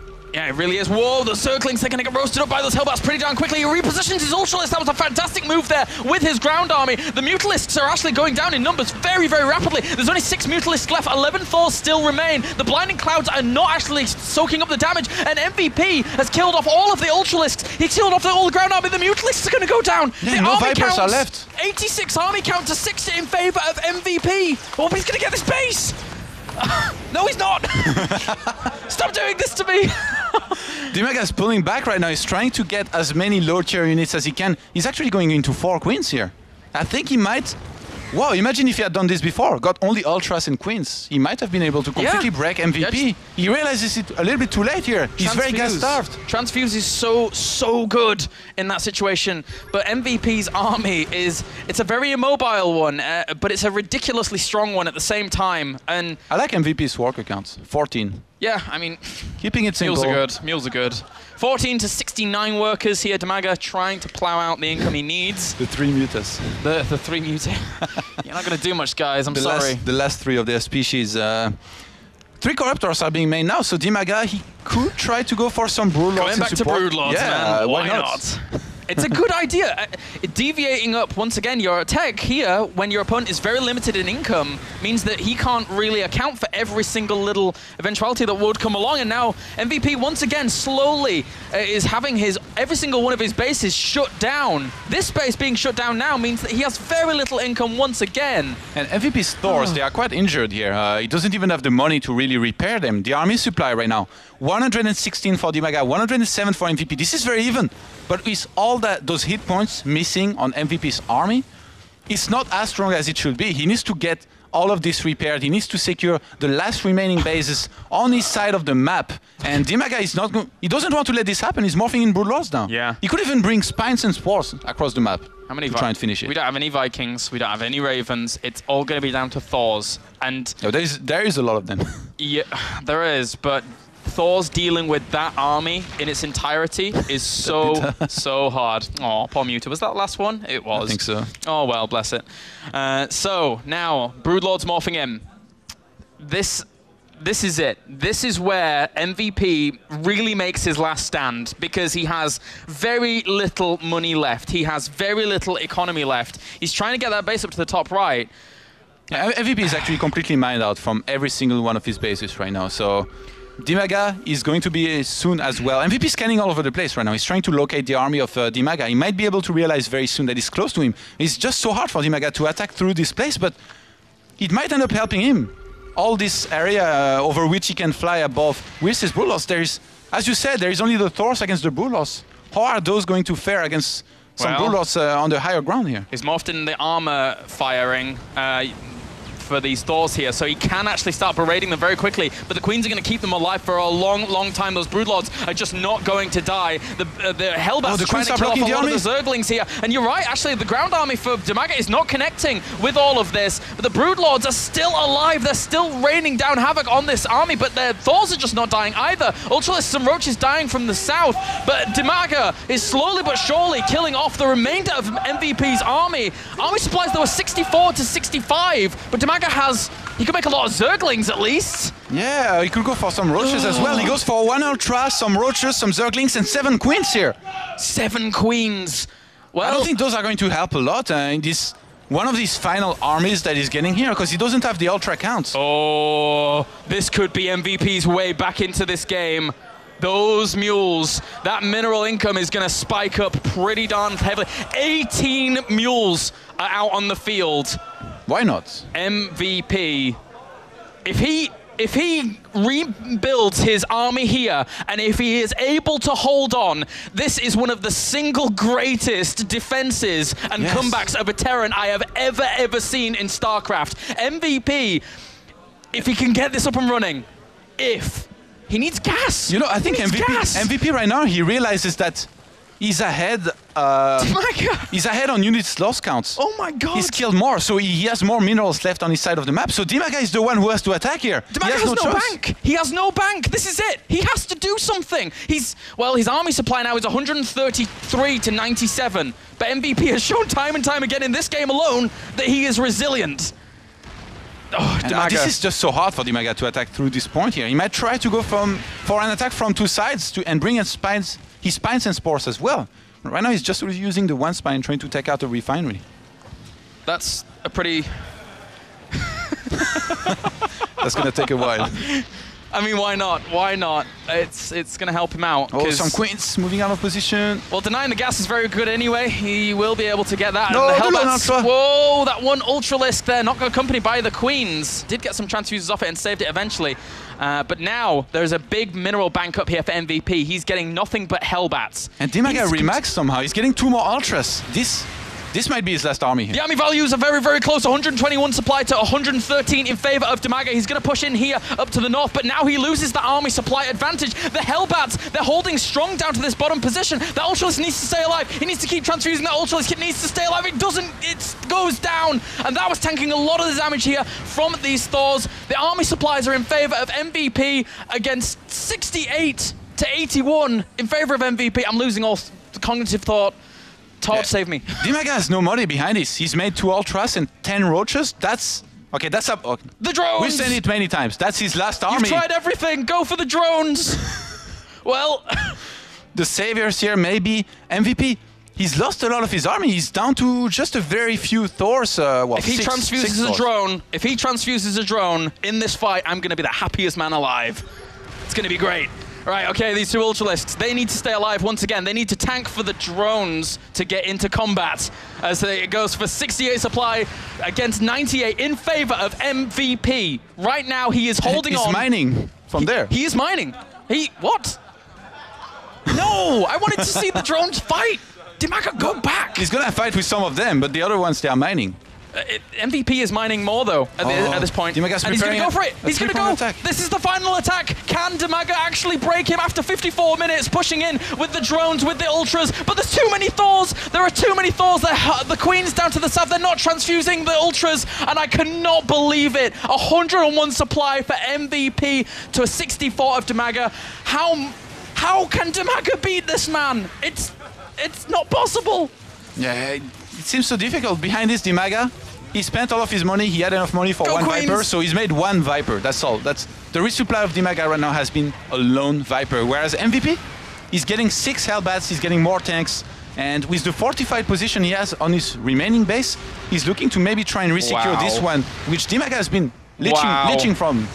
Let's just call it what it is here. 103 army supply for MVP to 33 of DIMAGA. This static defense in the middle of the map is all that is denying MVP from now marching across the map and securing the victory in a game number 2 that has been the craziest game in WCS Europe so far. MVP, through all assaults, has held on with this mech play on Newkirk Precinct. Oh, and the base on the top left-hand side is undefended here. DIMAGA is going to stream in there and start taking out SCVs, maybe even force a lift. He has to do something. He has to try. He's got no money behind this, and he can't combat MVP's army straight up. It's too strong. It's just too strong. And those Queens, well, they're going to take out the orbital command, or at least force it to move away for the moment, but MVP's army looks so strong here. He's up to 132 army supply against 45. There's 7 Hellbats on production at any given time. MVP now is in an amazing, amazing position here. Even Hydralisks trying to come out for DIMAGA,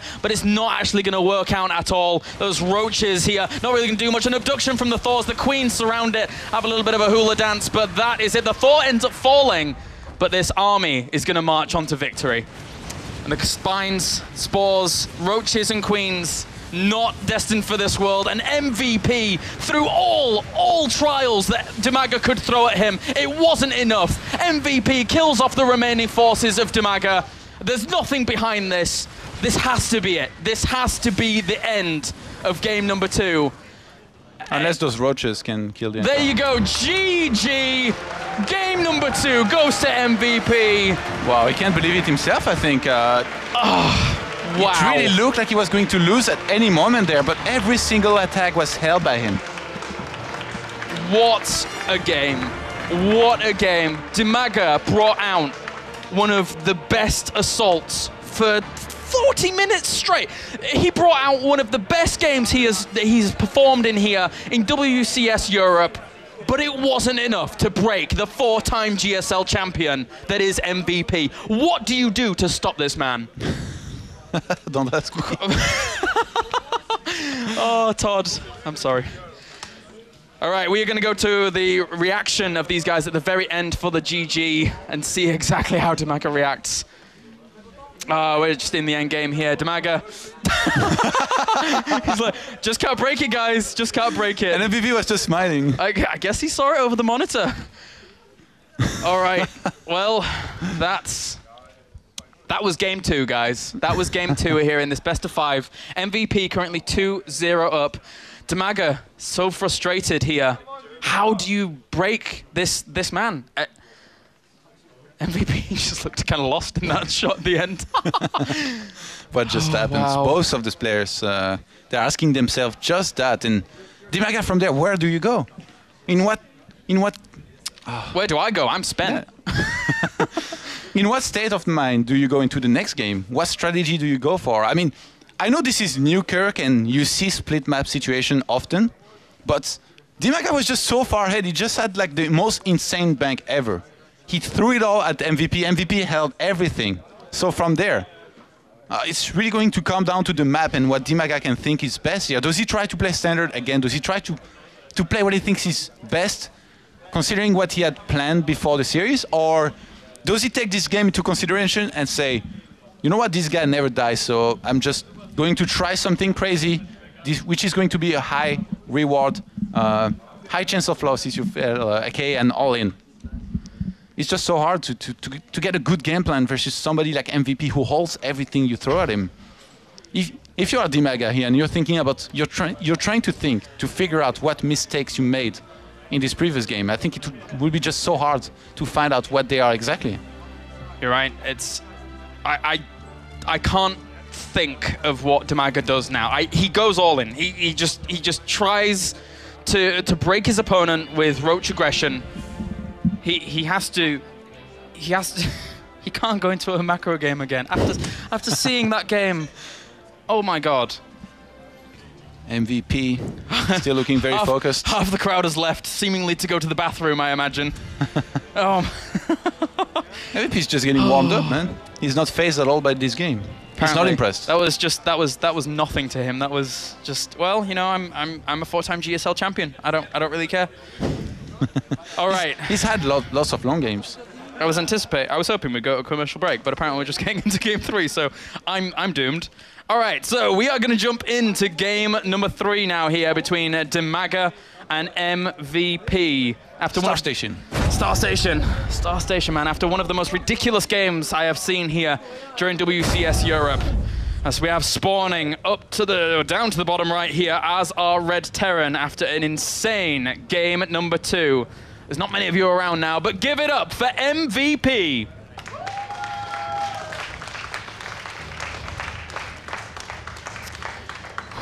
And spawning up to the top left here as our blue Zerg.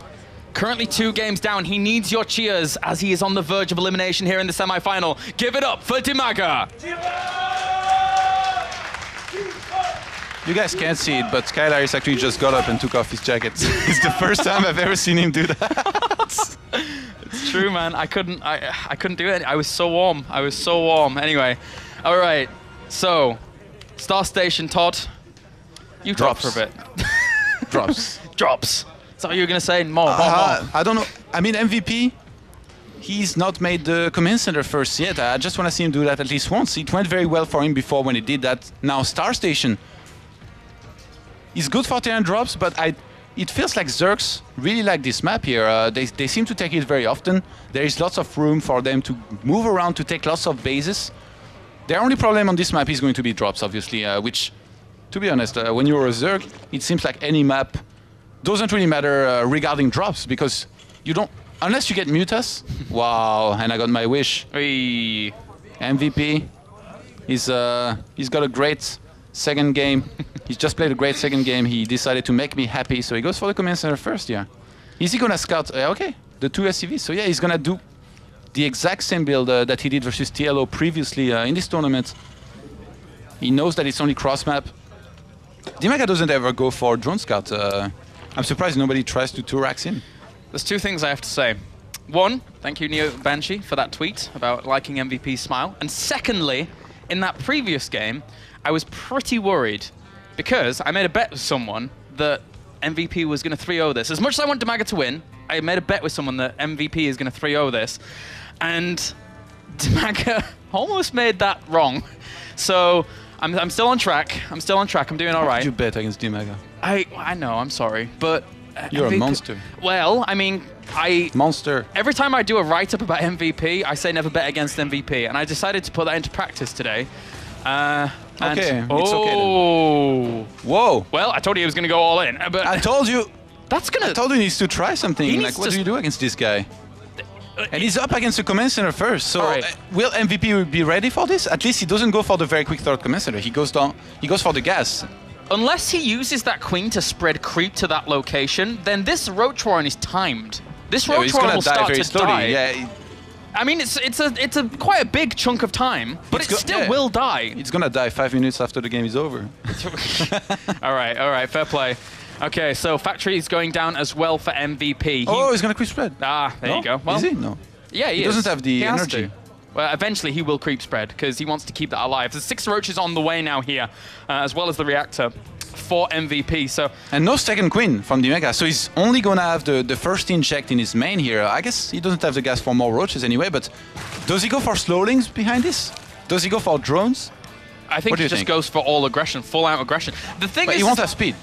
No, he won't. It's just going to be roaches, I think. And the thing is that well, he is going to go for drones, but this is really going to catch MVP off guard, and this is fantastic. This is exactly what I wanted DIMAGA to do to try and keep himself in this series. Do you think it's really that scary? 7 roaches? Oh, the SCV. Yeah, it's scary, man. I mean, what units does he have? He has 2 Marines out with 2 Hellions on the way. The thing is, his MVP has always been going for Marines into Hellions, maybe the Reaper Scout early on, but and he's getting Hellbats as well. If he can buy time for those, that'd be great, but still. MVP right now, he has absolutely no idea. He places his SCV right outside the main of DIMAGA. If he sees this too late and starts repairing the bunker late, that's going to fall instantly as well. SCV. Oh, he gets into the main. Where are you going, SCV? And there's no queen there. He might notice the creep spread just below that. He's going to go down. He's going to go down, and he does end up...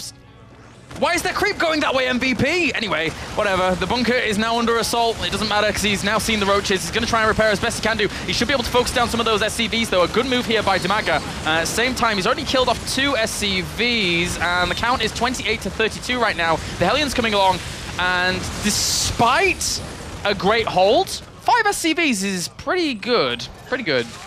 Is it?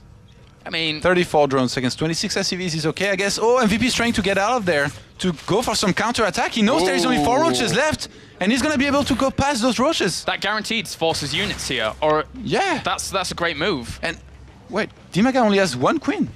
He's getting 1 more. He's getting 2 more right now, but the first one will come out in his main, so in his natural, he's not going to have anything. He was slightly supply blocked there. He's not even making links. He had some roaches on the way, didn't he? I think... No. There must be some roaches there. No, there is not. Ah! Oh no, they were. I was looking at the units tab. Oh no! DIMAGA might take a lot of damage here. Good positioning though for those drones for initially, but he does still lose a lot. 10 have already gone down. These Hellions, go uncontested. This is a big deal. 13 workers have gone down. Another big volley if he gets that shot. Oh, he gets it. 16 workers go down. 21 workers to 31. MVP looking phenomenal here. Great decision making. Yeah, killing 19 workers in total. He's going to find himself on 33 SCVs against 21 drones. This is disastrous here for DIMAGA. DIMAGA is trying to take a third. He's getting a macro hatch in his main. At this point, you could even cancel the macro hatch. You're not going to need it anytime soon. You're right. This is... Well, he's got 10 drones more on the way. He has to replenish those numbers. He has to try and do some assaulting of his own with the 4 roaches that are moving across the map, but he can't really do much with that. The Hellions still chilling around, and all he has to do is get tanks. Yeah, I absolutely love the way MVP plays this. He gets always 2 or 3 tanks to make sure he's safe. Behind this, he's going to go into bio. He's got a 3rd command center up. He's got the double engineering bay, and he made the armory very early on as well.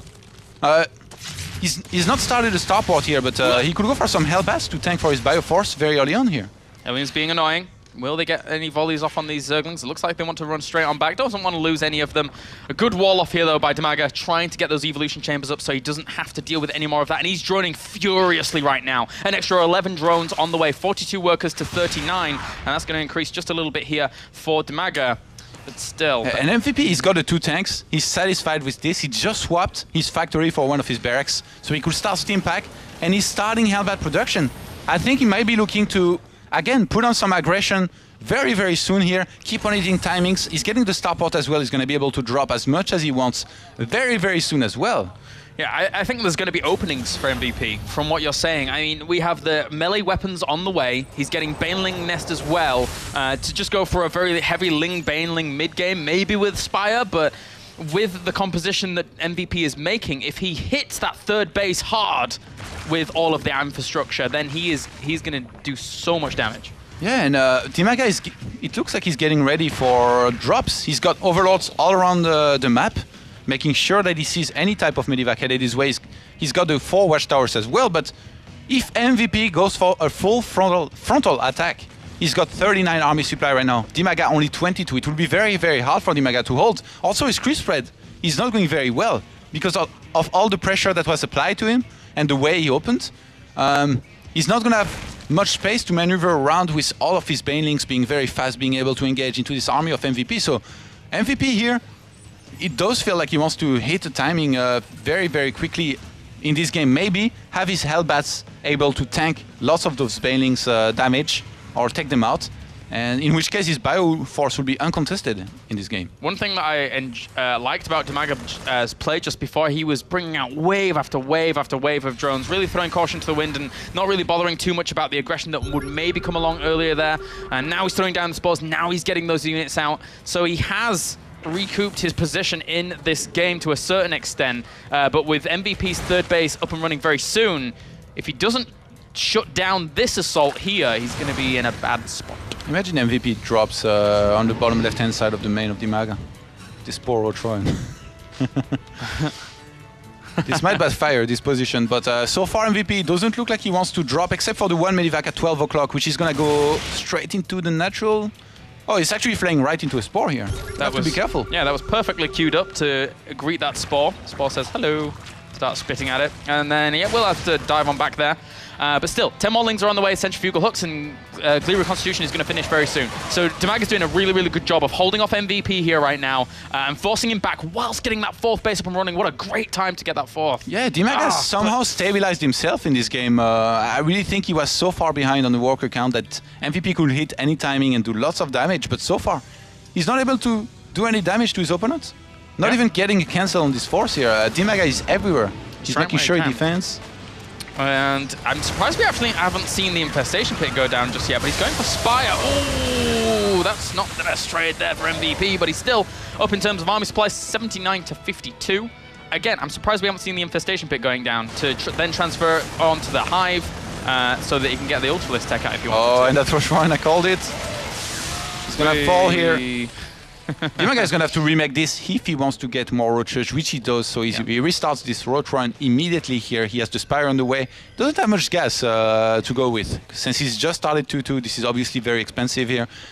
And MVP, I'm surprised he hasn't made a Viking yet, because you got all of these overlords around the map. This is a great map for drops, but if your opponent can see them coming, that's not going to work as much. So what this tells me is that MVP doesn't really want to drop here. He just wants to drop 1 or 2 medivac in the main or the natural of his opponent to bring his army out of position and then do huge attacks like the one he's about to do here.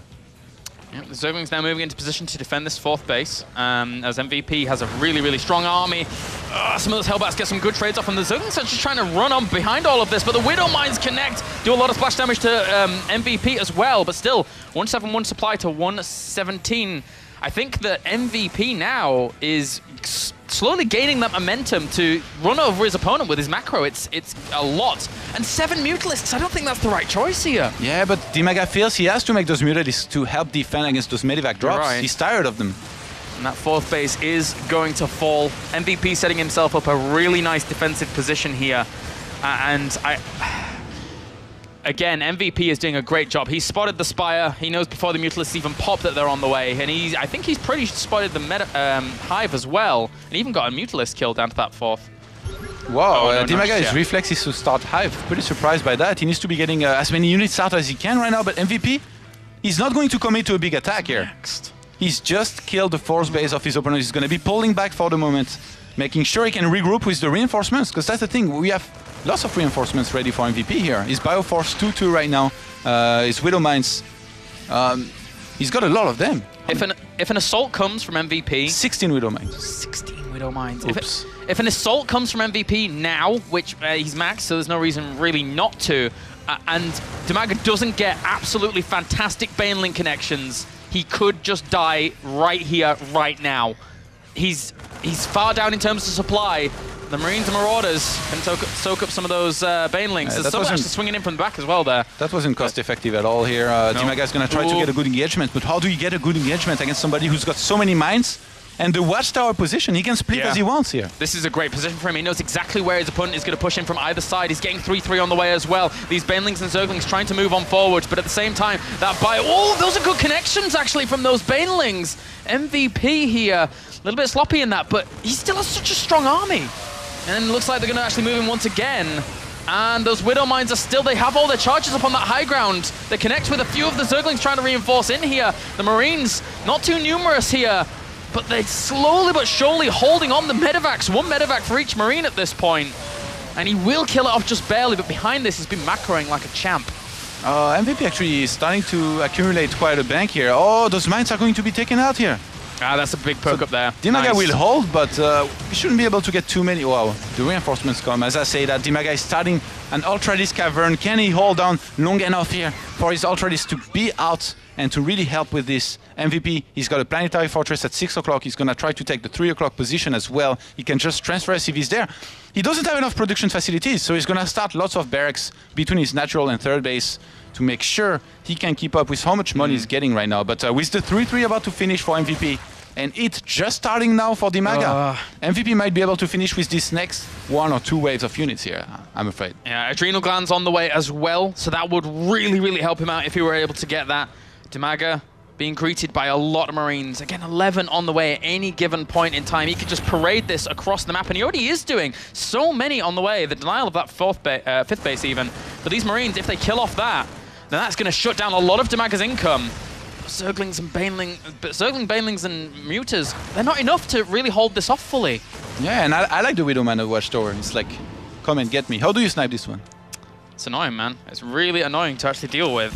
DIMAGA, he needs to save this base. He needs to stabilize. He's getting 2 Ultras right now, but he's got so many upgrades on the way. I don't think MVP is going to give him enough time to complete those upgrades. Maybe Adrenal Glands, but not 3-3, not Chitinous Plating. Ooh, Zerglings and Banelings try and move on forwards. There's only 2 Banelings in the army. They get good connections, but in the end, there's just too many Marines left over. One Ultralisk in the back. It's kind of caught in between all of that. He's going to try and swing in once again, but so much bio says, no, go away. Once again, a maxed out MVP trying to pressure this 4th base, trying to kill off that 5th, does get it.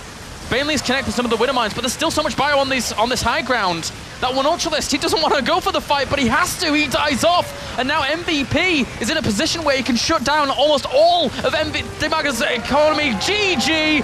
And MVP takes it 3-0, advancing onto the grand final here of the WCS Europe Finals.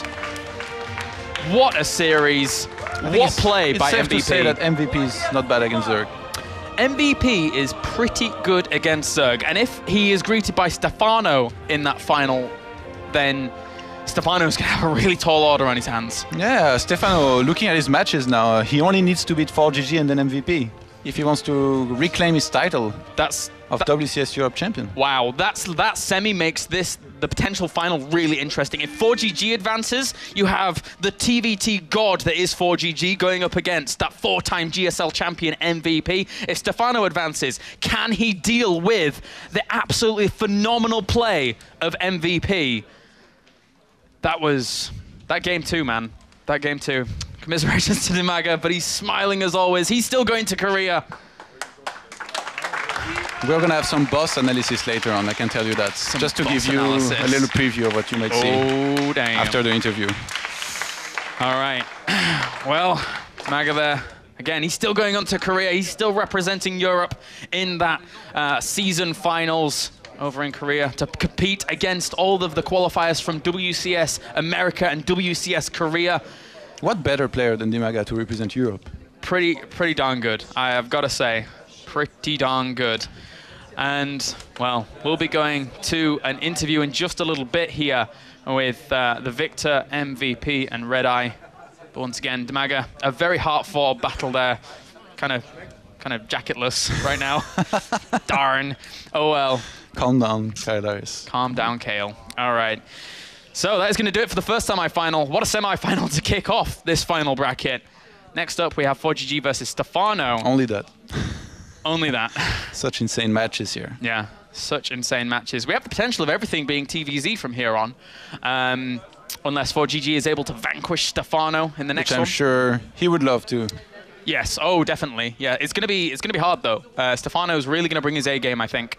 He's had all day to prepare for this. He thought very long about this match. Show has 4GG, so I'm very curious to see what they bring to the table here. And everything all day has been TVZ pretty much, aside from Mr. Baby Knight. So basically, it's TVZ day here in WCS EU, and everyone's been watching these games. Everyone's taking their notes. Everyone's getting a little bit of insight into one another and maybe seeing some strats. But for now, we shall send it over to an interview with MVP and Red Eye. Thanks very much, guys. Yes, with the winner, MVP. Congratulations, MVP, through to the grand final. My first question is, was there really any doubt that we weren't going to see you in the final? 지금 먼저 축하하고 그리고 결승 뭐 안 갈 줄 알아서 무조건 결승 간다고 생각했어. 결승 갈 자신은 있었는데 디마가 선수한테 제가 한번 졌었기 때문에 조금 방금도 경기하는데 굉장히 좀 많이 긴장했어요. 평소보다 아무래도 한번 졌던 상대라 좀 압박감이 있어서 좀 힘들지 않을까 생각했는데 그래도 이렇게 잘 이기게 돼서 다행이에요. Well, he thought about it that he would make it to the finals, but actually he lost against DIMAGA in the group stage before in round of 32, so he was actually more nervous than he is normally because he lost against him already, and the game showed it was pretty tough for him to win, and yeah. Okay, the first and third maps look pretty straightforward, but the second map, it's just, I mean, it's hard because we watched that and everything that DIMAGA threw at you, you dealt with, and for almost 1 hour, it was probably the greatest hole we've seen by a Terran player. I think that's what someone said upstairs when we were watching. From your point of view, just how tough was map 2? 두 번째 판에도 지금 한 시간 동안 맞기만 했는데 그냥 그 게임 어떻는지 그냥 좀 얼마나 힘들었는지 그냥. 일단 초반에 제가 좀 유리하게 시작해가지고 좀 방심했던 것도 있고 그래가지고 조금 막 가스 같은 것도 잘 안 파다 보니까 계속 방어밖에 할 수 없었고요. 가스가 모자라서. 그리고 디마가 선수가 너무 잘 버텨서 공격을 계속 가면 질 것 같아가지고 그냥 방어적으로 계속 했는데 방어적으로 계속 해가지고 이겼던 것 같아요. Well, actually, from the very beginning, he was kind of in a disadvantage, and he played kind of sloppy by missing gas and not getting gas and stuff. And he realized, like, when DIMAGA was putting pressure on him, that the only way he can beat him is like defending. When he would have pushed out, then he would have lost his thought. So that's why he actually just stayed back and just defended. Okay, one last question then. You're through to the grand final now. It's one or the other. It's Stefano or 4GG. I guess from a patriotism point of view, you'd prefer to play 4GG, but would Stefano pose an easier or harder final for you? 또 결승에 누구 만나고 싶어? 박지수 선수 아니면 스테파노 누가 나을 것 같아? 둘 다 그렇게 큰 상관은 없는데 제가 테테를 최근에 그 루시프론 선수하고 한 이후에 많이 준비했었거든요. 근데 그 이후에 테테전을 한 번도 안 해서 테테전을 좀 해보고 싶어요. Well, actually, he doesn't care, doesn't mind who we're gonna face. But after losing against Lucifron in the last group stage, he prepared a lot in his TVT, and he would like to show that he's still good in TVT. Okay, well, ladies and gentlemen, congratulations to MVP. The legend is back, and he's back in a final. But who does he meet? We'll find out very shortly. First of all, though, let's check out some analysis with Todd. Thank you, Red Eye. And I am joined with a special guest once again. Hello, friend. How are you? Yeah, I'm good. You good? You're looking great in your SK top and hat and 2 pins. Yeah, it's very nice. What did you think about MVP in his games? He played well because he practiced me. Practice with you. So yeah, for people that didn't know, you've been living with MVP for how long? 2 weeks? 2 weeks? 2 weeks. 2 weeks. And MC's been his training partner. Protoss for Sasse's games in the earlier rounds, and now Zerg for these rounds. You're a pretty good Zerg, right? Yeah, maybe. He's pretty good. He's pretty good. All right, so let's take a look at the game and have a look at what we just saw and jump into game number 3, because game number 3 was the deciding game. So we saw this roach push. Do you like this? I thought DIMAGA take this game, but Bunker is so strong. Bunker's so strong. So as these roaches come in, only 5 SCVs were killed, I think, was the total. And at this point, you need to do a lot of damage. You need to kill the bunker and get in, or you need to pick off every single SCV. What MVP does really well is when he starts to realize he's winning, pulls the SCVs back, and then brings them back, and then again, he'll move them down south, minimizing the SCV losses. And then what ends up happening, if we can fast forward a little bit here, is a counterattack. So this attack, should DIMAGA have done something different to stop these Hellions? I think DIMAGA didn't see Hellions. Ah, okay. Yeah, so he didn't know Hellion is coming, so Hellion destroyed all drones.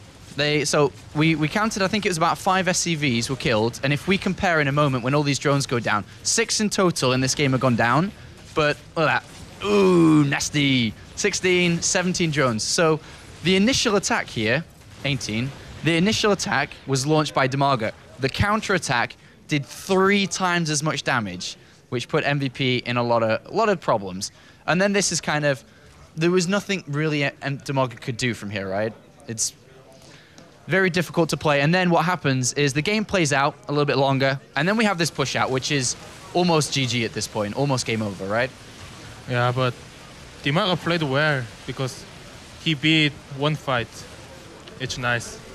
All right, so that does it for the analysis on this. I mean, there wasn't too much else DIMAGA could do, but before you go, we have another game with Stefano and 4GG. What are your predictions? I don't think so who will win, but I hope Stefano because TVT is really boring.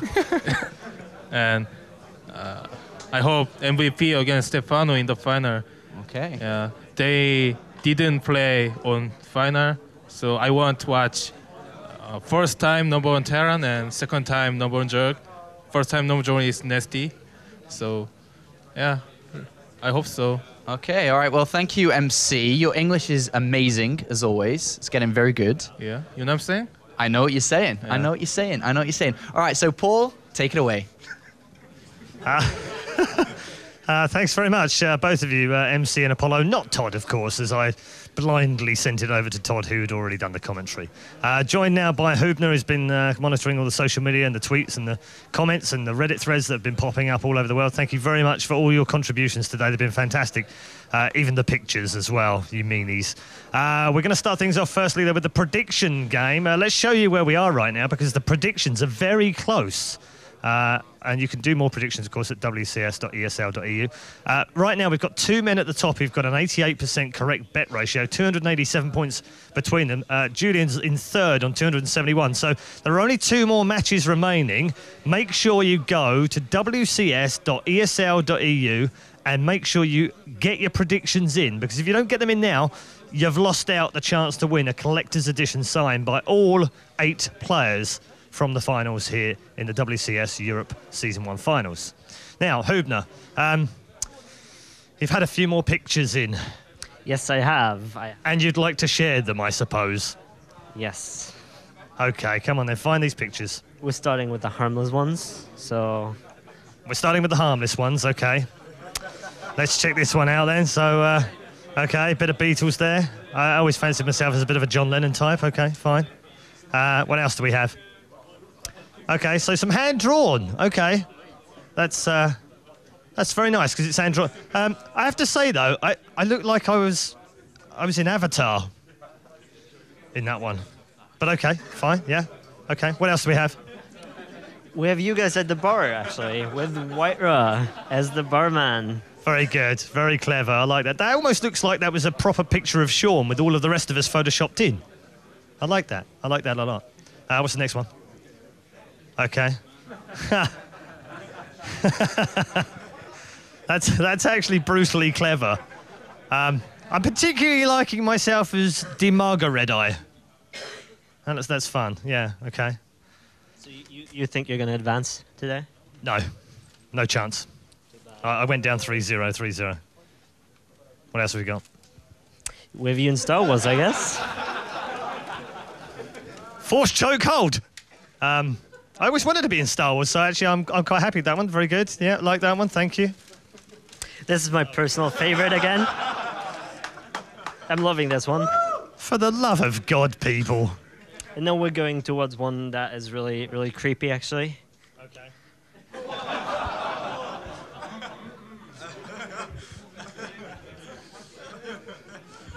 Okay.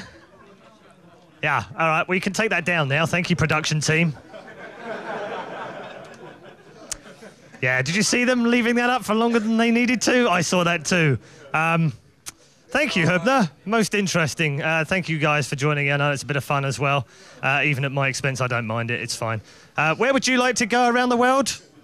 I know where I'd like to go right now, and it's definitely not here. Here's what the players think.